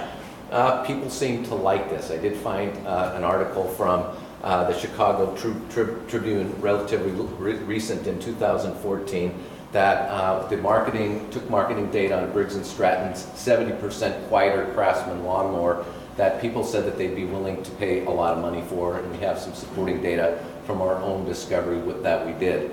The total available market, and I want to parse this now to get down to the point, is about $59 billion as of 2021 at a 7 to 8.45% CAGR. And notice that we also have the segmented markets: Asia Pacific, Europe, North American, and the rest of the world. We primarily want to focus on North America. In terms of the serviceable available market, it's still quite large. If we pare this down to lawn and garden equipment, it's $10.2 billion as of 2015 and expected to increase to $11.8 by 2019. There are a few key vendors in the area: Husqvarna, MTD Products, John Deere Toro, and some other ones that don't quite have quite the market share. In terms of the serviceable obtainable market, we're trying to be very conservative right now because most of the focus that we have is on demonstrating the proficiency of the prototype that we're working on, and I want to get to that. So even if we only sold 4,000 of these units in a 2-year period of time at $25 a piece, which is the lower end of what our discovery suggested, we can make 100,000, and if we scale that up to 80,000 across 5 years, it's $2 million. So Jonathan carried most of the labor on this. We had 95 participants that he interviewed. All right, so me and 2 other students interviewed. So I started out doing a lot of in-person customer interviews, talking to people with simple questions, trying to find out, well, really just to gauge their interest and find out how much they'd be willing to fork out for something like this and how much they're bothered by all these harmful human factors they have to go through. It turns out most people are kind of tend to ignore the human factors issues, but if they had a solution that could actually get rid of them, they'd shell out a lot of money to just pay for that. I was getting ranges between on average $25 to $100 to get a modification that would either reduce sound or reduce pollutants. And then when you combine them together, they usually would add whatever price for each individual component together. So this was actually pretty interesting. One thing they definitely said was that they want to see it perform as advertised. They want to have the effects be noticeable. They want to like make sure that the harmful exhaust smell, that goes away. They want to make sure that when they turn it on, it's very quiet. And they don't want it to affect the performance of their gasoline-powered device. They want to make sure that it's reliable, and that what the thing they originally paid for isn't going to be made worse by this modification. It's only going to be made better. So they had a lot of quality things that they wanted to get done, as well as it just being lightweight and having a good warranty on it, and just being very little hassle. And that meant either having it already built in or having an aftermarket device that worked on all of their gas devices, not just one of them in particular. Okay, so what does it do? It accomplishes these goals by increasing the molecular collisions, and it does so by taking the effluent and having it hit its head. But around the exterior of this, there are many holes that actually increase the cross-sectional area beyond the dimension of the effluent coming out. It can go back and forth as many times as is needed, and we also have a number of laterals, all designed to increase the molecular collisions. Does it work? Miguel built one out of aluminum to put on his little gas-powered lawnmower, and within a few minutes it melted. We know what the melting temperature of aluminum is, but we don't really have the formal data on this. So the current prototype... One thing I want to add is that it did silence it, though. Like, it was very quiet. It did it. So we have a prototype. We have a prototype that we made out of carbon steel, and we know the melting temperature is about 2,500 degrees Fahrenheit. We now have all of the tools that we need to measure sound, temperature, and pollutants. This is it's a much simpler design that we had machined in my hometown of Butte, Montana. This is it. When we have it fully stocked, we can take temperature readings when it comes in, when it hits its head at the hottest point back here as it goes out, and it leaves, and we're cannibalizing my Troy-built gas backup generator as the candidate for this. We'll have this done in the next couple of weeks. So it's a little premature to talk about revenue models yet. We think that the most likely outcome for this will be the licensing or outright selling the patent. Miguel Santos and I own 100% of that, about 50-50 each. Competition, it really depends on how you look at this, and I just, maybe as we're getting close to the end here. The customers are people that are using 2- and 4-stroke gasoline engines and all kinds of lawn and garden equipment. But we have competitors and customers at the same time. The lawn and garden equipment manufacturers obviously could be good customers from the standpoint of either incorporating that as original equipment, or we also have the catalytic converter component manufacturers that are primarily focused on autos and trucks and not so much in the space that we wish to occupy. So the team, real quick, Jonathan, myself, and Miguel, who is missing tonight. What are we missing? What do we need? Business experience, we don't really have it. Technical assistance and input from subject matter experts as we go forward. So I guess I'm done with that.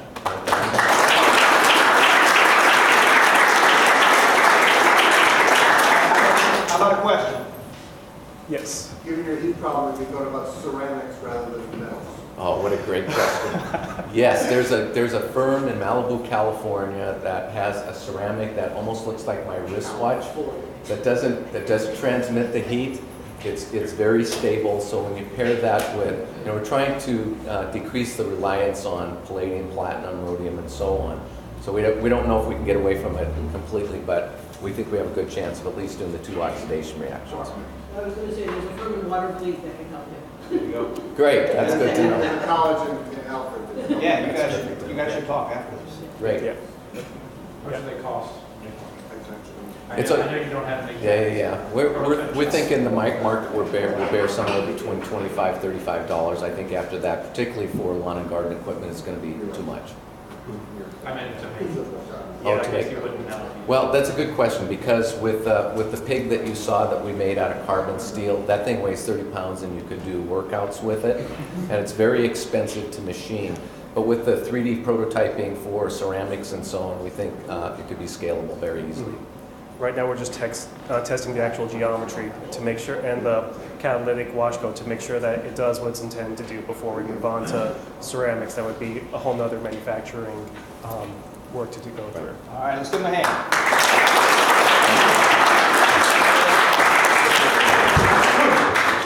My dad actually killed moles by taking the exhaust from the lawnmower, putting it down a pipe. I actually saw him kill a mole. My dad, he's a chemist. I saw my dad do a lot of things to small winged creatures. I don't want to get into it. It's the gentleman, I guess. All right. And that was not videotape, was it? Tactile. All right. So, hello, my name is William Lawler, and this is Nadia Romanos, and we are going to tell you the story of tactile immersion. So, imagine you are walking through a park and you suddenly become tired. You lean your hand out to rest on a tree and feel the bark beneath your fingertips. However, you are not actually in a park. You are in your living room playing VR, which is virtual reality. And that is what we're trying to do, solve the simulation of touch for gaming. Oh, sorry. Yeah, that was it. Okay. So our product, which is a glove, is a wearable pressure system, which is easy to design and easy to manufacture. Not only is it compact, but we are focusing on making it energy efficient. So our design, which is focused on multiple points of resolution, is focused on also a fast reaction.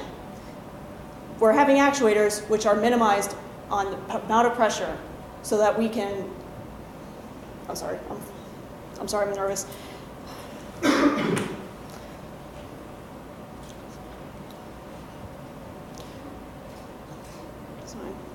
Our design. So our design. Because of the materials we use in the design, it actually allows us to minimize the amount of energy that we use to create feedback. So benefits of our construction is it allows us to make it much smaller and use less power, but provide the same amount of feedback variation as other leading systems. So that's pretty unique because that makes a difference because normal systems take up a whole countertop to provide pressure to one finger, whereas ours can make a whole glove in just a second. So this is the total available market. Now, we're not just talking about haptics in VR. We're talking about touchscreens and other consumer electronics when we're talking about the total available market. So a section of that is the education and research divisions. Now, this is very difficult for us to look at because we are operating on our own space, although we have been getting the assistance from the San Marino Center. We're looking for the serviceable, attainable market of only gaming and healthcare, which is estimated at $650 million. And that's because gaming is fast moving and healthcare has much room to grow. All right, so at this point we've talked to hundreds of gamers and we found a very real interest in actually being able to feel what they're doing in virtual reality. They want to be fully immersed in these environments, and game developers want to give them that. It means a lot to them to actually give gamers the next gen experience, the next level of immersion. So they're excited to work with us on our technology and develop simulations for it. We've also begun talking to administrators at Albany Medical College and about integrating our technology not only into current simulators, but trying to design enough more simulators to actually teach other procedures that are currently too complicated to teach with what we currently have. So our competitors exist in three major technologies: vibrational technologies, which basically vibrational motors that give feedback to specific points. So they're pretty unrealistic because most things in the world don't vibrate at you. So they're not really useful for a lot of precision applications. There's also fluid-based systems, which are slower and also require additional components. There's like big tabletop systems where they need compressed air canisters to operate. So they have their limitations. There's also servo motor-based systems, which are basically big skeletal things that can provide feedback by basically pulling back on your limbs. And they can't really do anything like textures that we can. So our major advantage is that we're fast, we're precise, and we're realistic. So our go-to-market strategy. We look first to partner with game developers to actually make simulations and games for our device. Because if we don't have content, we can't obviously sell it very well. So once we have that, we would look to sell our product online to consumers, and also demo it at trade shows and conventions to gain publicity and hype about it. We also look to partner with HMD producers, head-mounted display producers, to integrate our technology into existing systems and sell alongside existing platforms. We'd also want to actually reach the healthcare market, we would look for special licensing or joint development agreements. So basically, we would approach a hospital and they would tell us exactly what they want us to make, what they want us to include, and we would develop the simulation and the system for that. All right, some additional market verticals we have. Our technology also is suited for robotic surgery, robotic feedback in surgery. So basically, giving you a sense of what you're actually interacting with in a laparoscopic operation. Medical simulations, as we mentioned. Also, special education, teaching students with disabilities, and also giving feedback to astronauts about what they're manipulating in space. So this is our attraction. We participated in Reveal this past summer, and obviously right now we're in eyesight. Last fall, I was in BAC Academy, which is Biomedical Acceleration and Commercialization Center Academy. So right now we've been operating the space for quite a while, over the past year, and so we've done over 150 interviews, and we filed our provisional patent this past May in 2016, and we'll be filing a full utility patent next month.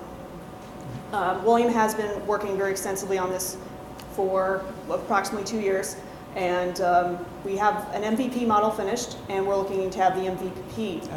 Beta model. Model, excuse me. Beta model finished hopefully by July.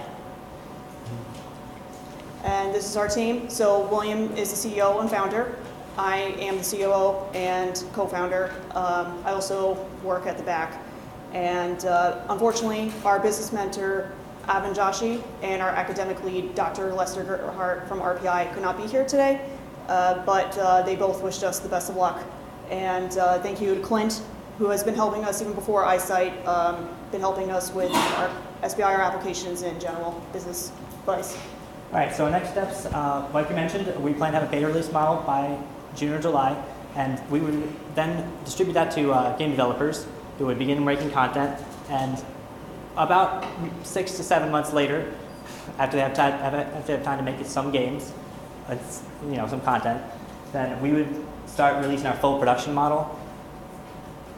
Between that gap, we would also look to SBIR applications and hopefully develop future technologies along with that we've been working on, and also work on licensing to VR manufacturers potentially, and look into the healthcare market and potential licensing there.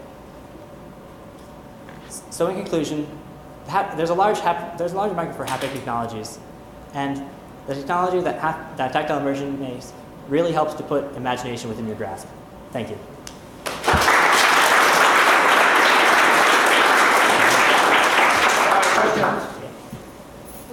What price point are you aiming for the gaming market? For the gaming market, about $250 per unit, and that includes 2 gloves, connector, and everything you need.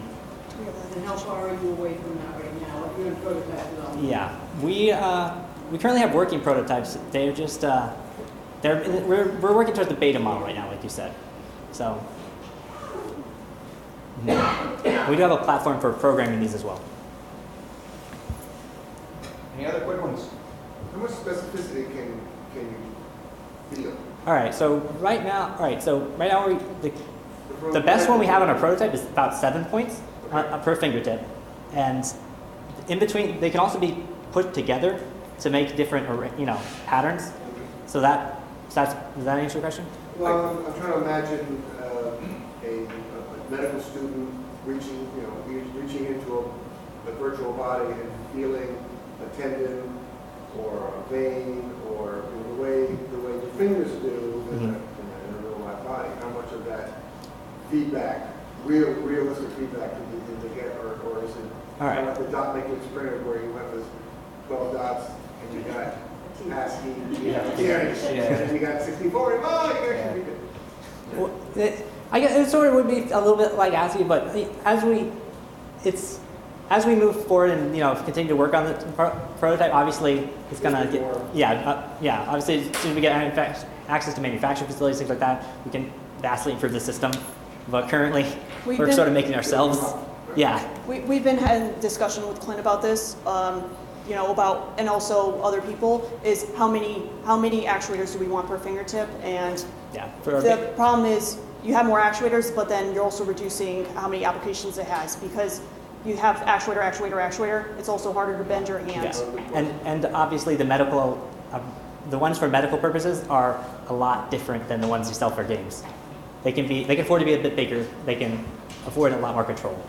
Yeah. And then there was a student we even talked to last weekend who said that in veterinary school they have actually $10,000 cows in which they stick their hands in, which we never even heard of when we were working on this. That was pretty fun to hear about that.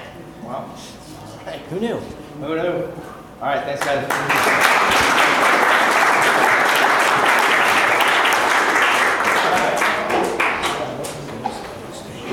Okay, I was just thinking you guys could team up with Music Match and have do a virtual Stradivarius. Who can afford a Stradivarius? Just throwing it out. All right. There we go, Angela. Let's go. Here's a.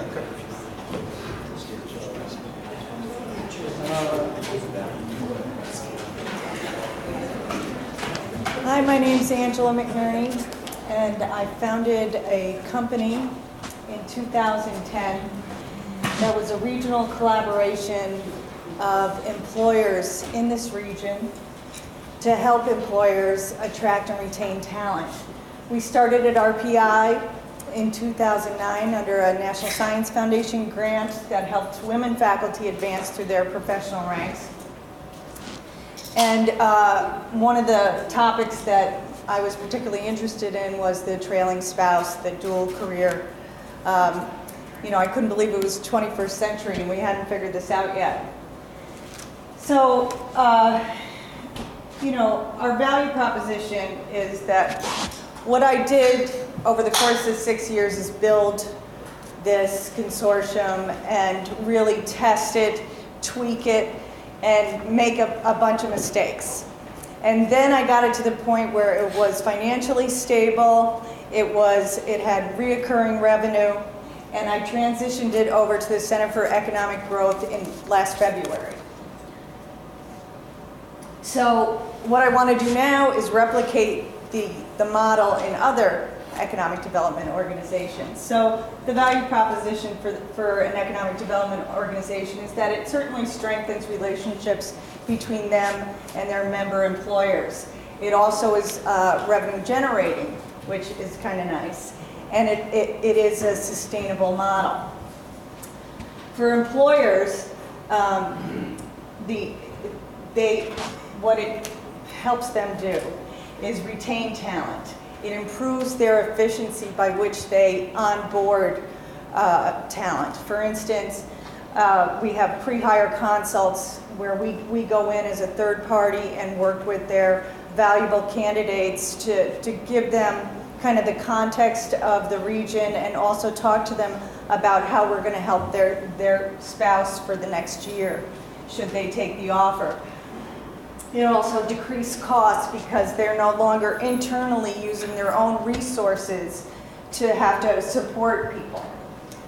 And it can weight job offers. We've done it in terms of when you tell somebody that we have a structured program that is going to help the spouse find a job, that becomes a very, very valuable tool. So for talent, we accept what our services basically do is accelerate personal and professional networks.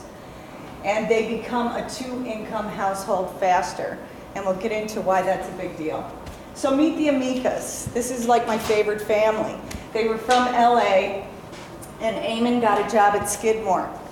And Angie was not happy. The last time she followed him, she was working in the mall with 2 master's degrees. So she was not looking forward to this trip across the country with her 2 young daughters. This is a biracial family. She had real concerns about what upstate New York was going to be all about. And they were a 2-income family. So, this is the story the employer doesn't know. This is a story that's going on in the kitchen going, are you kidding me? You are going to uproot us. We're going to lose our friends. We're going to lose our disposable income to go on vacations. We're not going to be able to get the kids dance lessons because we're down to one income. So the plight of the dual career couple really becomes this. You have a total household income of $180,000. You relocate for Eamon's job, and awkward. That total household income is now $100,000.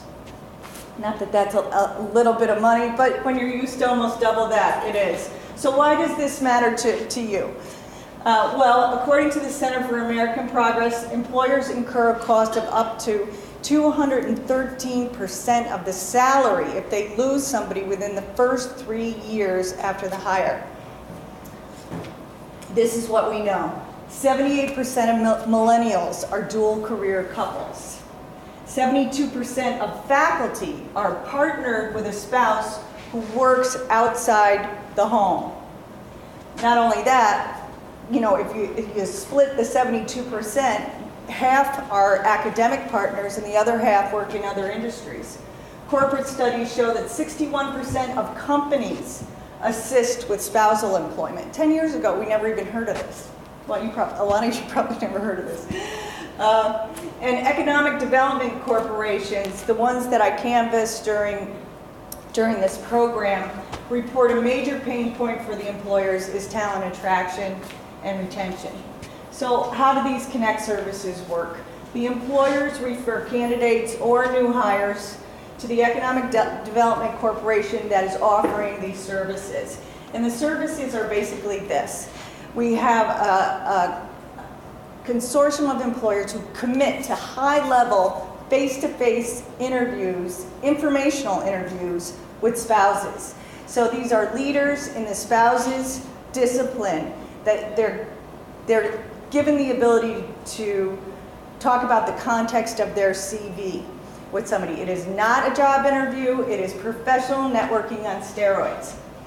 And we do that for a year. They are engaged in the area with anybody in leadership that has anything to do with their job. We also accelerate personal networks for the family. And then we help with internationals. So this is the Amicas again. So when we helped Angie, what happened was she ended up getting a job before he even started. We connected them for Chinese lessons for the kids and dance lessons and you name it, and they were happy campers. So our target market is that there are 15,000 economic development corporations in the U.S. And there are 389 major metropolitan areas. So we think that this model will do better in major metropolitan areas. And during the course of this program, I saw that about 61% of the people I canvassed at economic development corporations were, liked this idea a lot.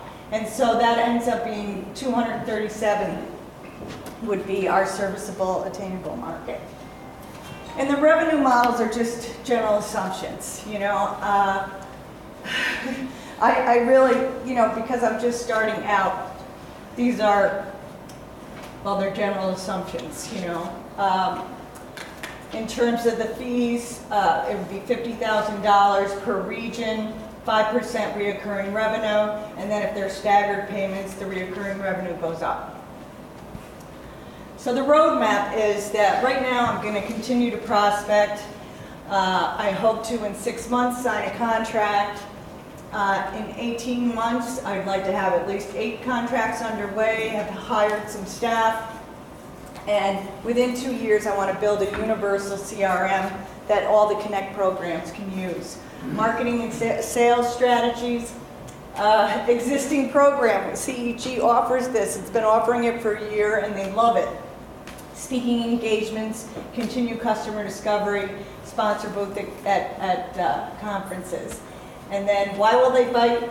They'll bite because out of 190 members, even if 10 used it and referred 10 new hires each, it ends up being $250,000 for 1.5 staff at 75. So they have a slush fund of $175,000. Competitive landscape, exit strategy. Here are 3 different entities that may want to take this on because I'm merging a little bit into their market. And look, there's our team, and Steve Lobel was very helpful to me and Kristen Beck.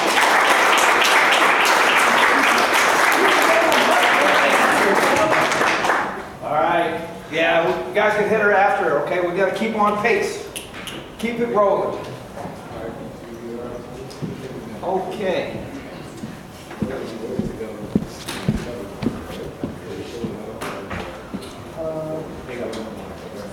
I think this.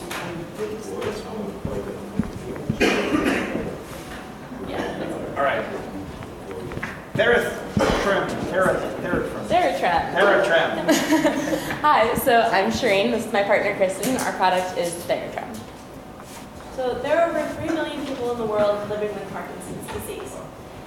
This disease is characterized by muscle tremors, which can make everyday activities as simple as eating, getting dressed, brushing your teeth, very difficult for people living with these muscle tremors. There are treatments that are already available. Many of them are very costly and can be ineffective. Since the disease affects everyone differently, not all patients will react the same way to the same treatment.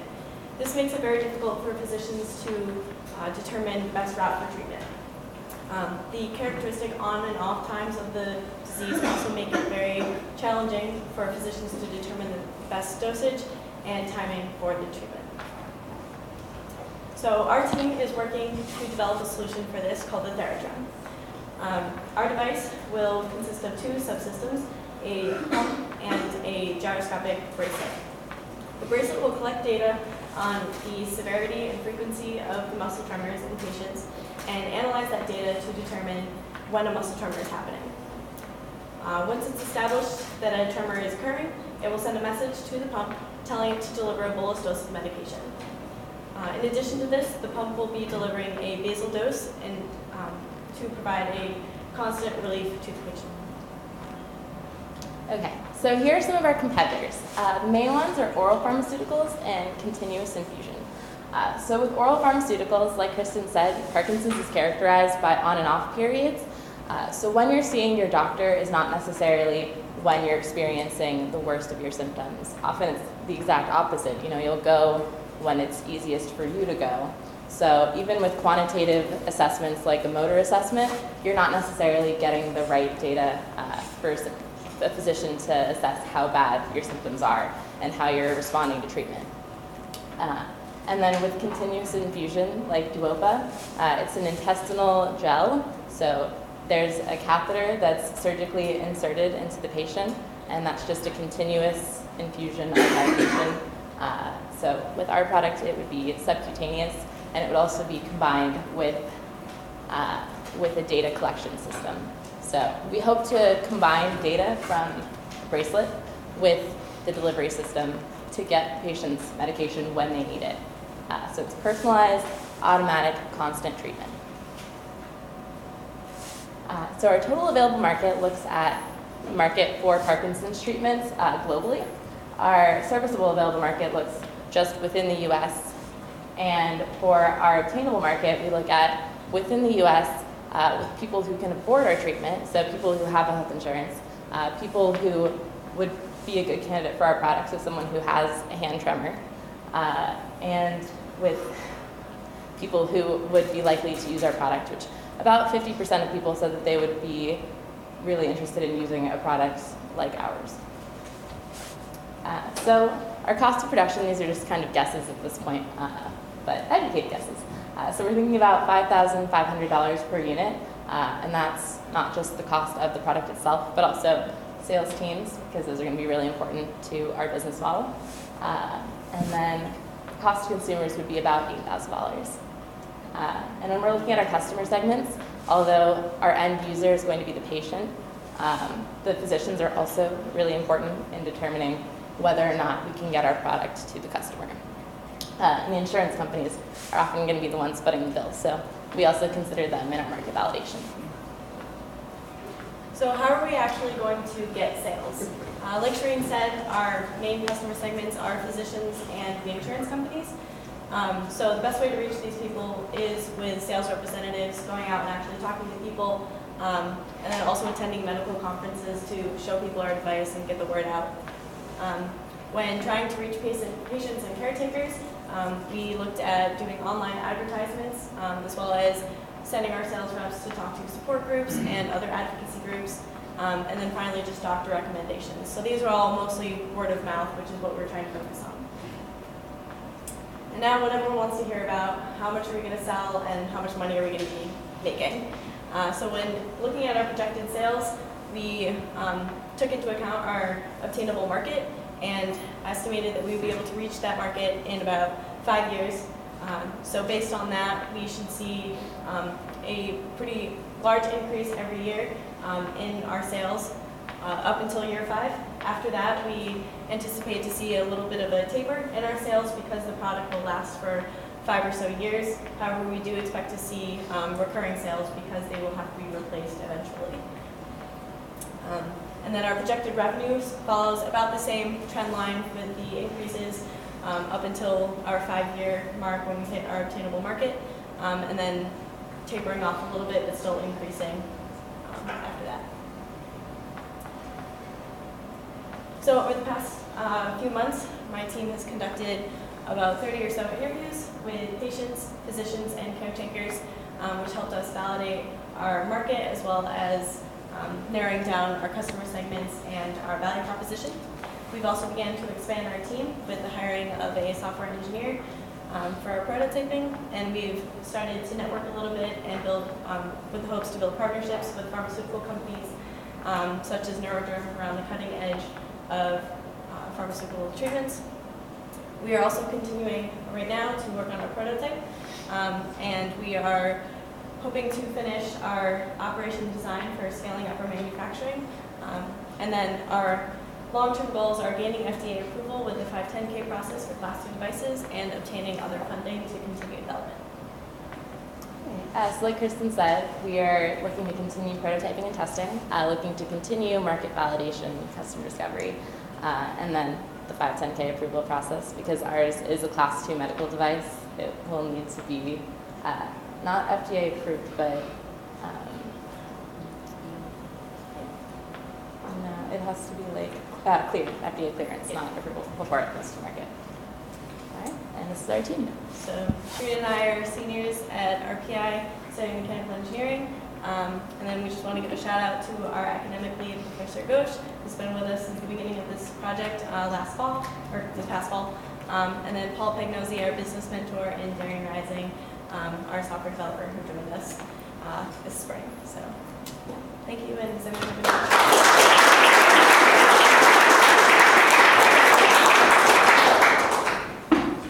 Question? You mentioned the 510(k) process or the shortened process. So what is the predicate device? So most of what we've been looking at to compare our product to were insulin pumps, since they also deliver medication subcutaneously. And then I guess the other thing that we'd be comparing it to is Duopa, which is the intestinal delivery. Yeah, and then there's also an FDA-approved wearable bracelet out there from Global Kinetics. So it's kind of just a combining of those two systems to make a more effective treatment. How long is that process with the FDA to get that? We don't really know how long the process will take. We know it'll be an expensive process. But the good thing is that because it's only a Class 2 device, we don't have to go through clinical trials. So it'll be shorter than that. All right, let's give him a hand.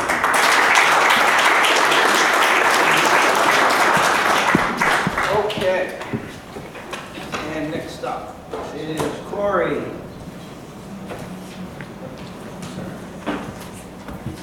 Right. Okay. All right. Well, my name is Corey Prendergast, and I'm the founder of Viscal.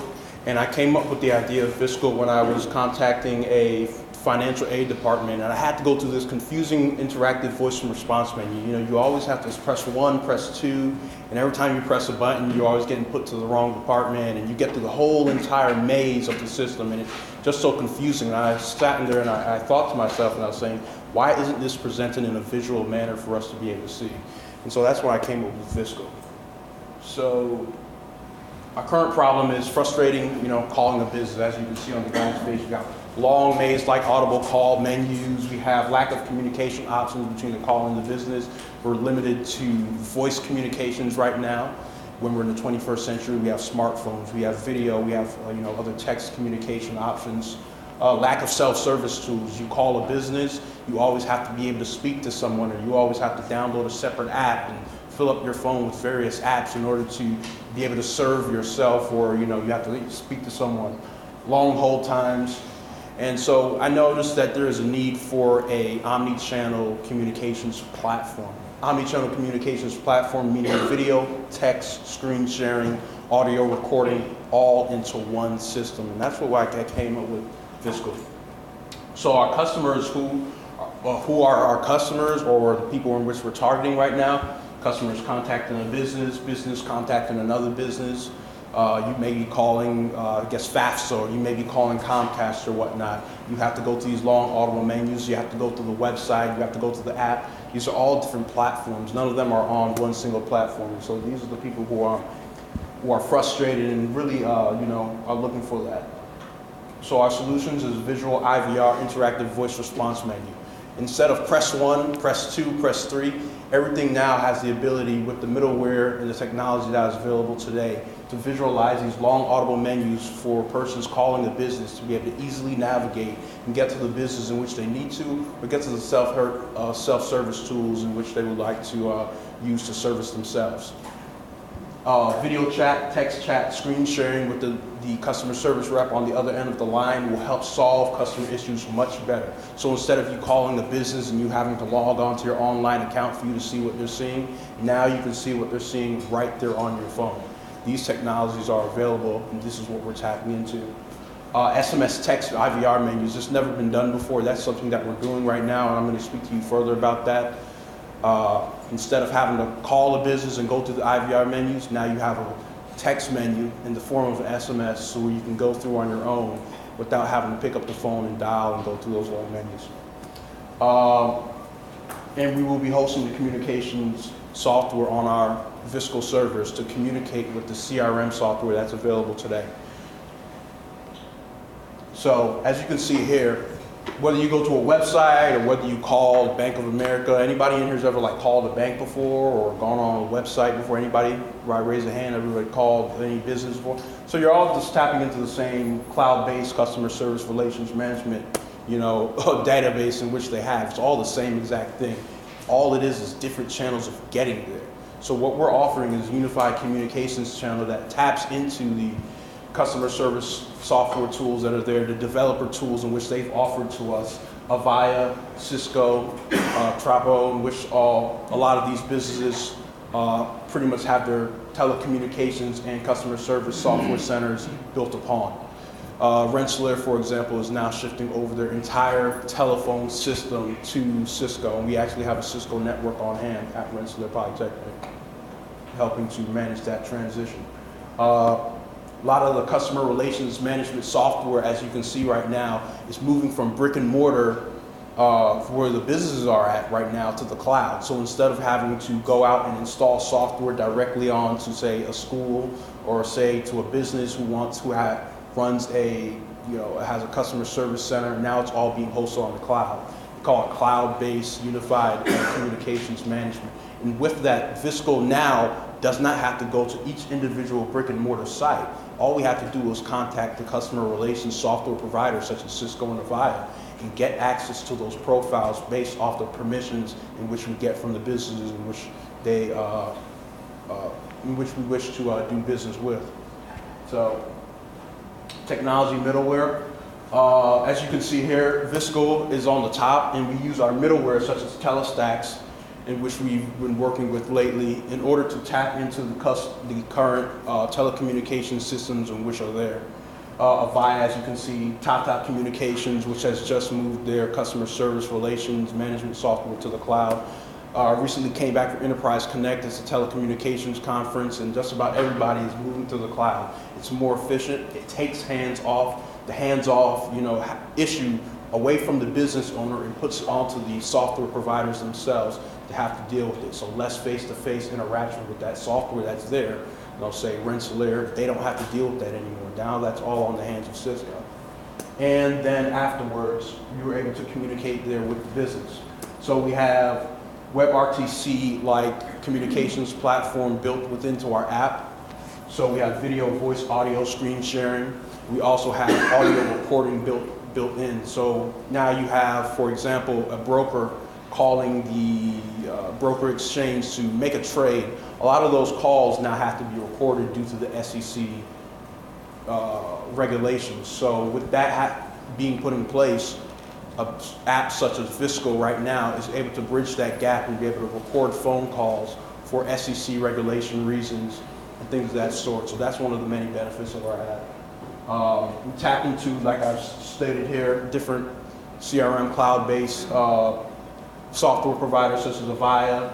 They have Oceana and Avaya Breeze, Cisco Jabber, and we have different features, make, receive phone calls, use voice recognition or interact over text messages. So now you can text the business instead of having to call them. So it's moving along. So right here is pretty much a demo in which I built out on the Telestacks platform. It's an SMS IVR representation of an actual audible menu. So instead of you having to now call the business, now you have to press 1, press 2, press 3, all available in a simplified, easy to use SMS text platform. With this, we're also allowed to do SMS text translation. So if an individual is contacting someone in Spanish, a business in Spanish, they speak Spanish and they're attempting to contact the customer relations management or a customer service representative that speaks English, now they can do so over SMS text message. And with our platform, using our middleware, we're able to translate that much more efficiently. On top of that, we have SMS geolocation to where an SMS is now being sent, a text message, say you send one from Mexico City, the location of where that SMS is now being sent from can now be picked up by our servers and be able to pinpoint where they're at and do predictive menu languages, say Spanish or in Chinese. Now we have the ability to do that. All right, so our value proposition, secure omni-channel communications platform, increase customers' first-time call resolution, real-time face, video, audio, text communications, improve customer-to-agent engagement, and efficient call flow management. Our customers, government, academia institutions like Rensselaer, like I stated, small businesses, retail, and other service providers such as Comcast. My final week recently, I just came back from Enterprise Connect conference, great conference, hundreds of different telecom providers that were there. Customer relations management moving to the cloud were some of the feedbacks in which I've gotten. Built the SMS IVR demo, and I actually received an email back from the CEO of the middleware company. He invited me out to Parade to continue developing my app and wants me to host it on the App Store actually. So that was a big step right there. And also I've been invited to plan a hackathon in New York City. And my last slide right here, our next step, finish the IVR, apply to App Idea Awards, and find software developers to continue to build out what we have right now and test our platform. So.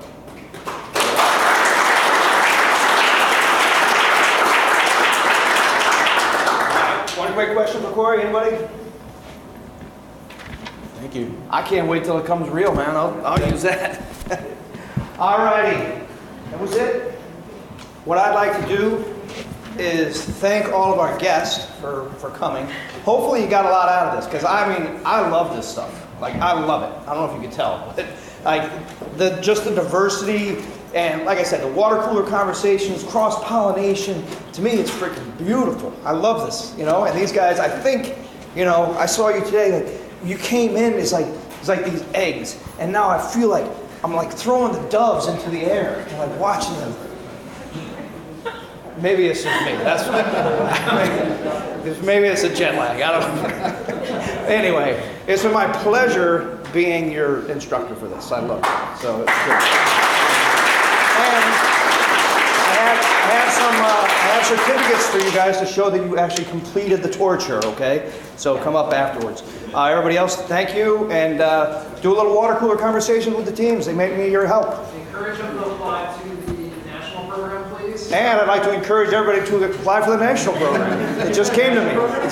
So the I-Core, this is actually a precursor. This program is a precursor to the national program of NSF, which is about $50,000 for that. It's a little more rigorous, intensive program, but that's run by the National Science Foundation nationwide. Do it, and we'll talk about that next week because we have one more meeting on Wednesday. The torture's not done. Okay, thank you.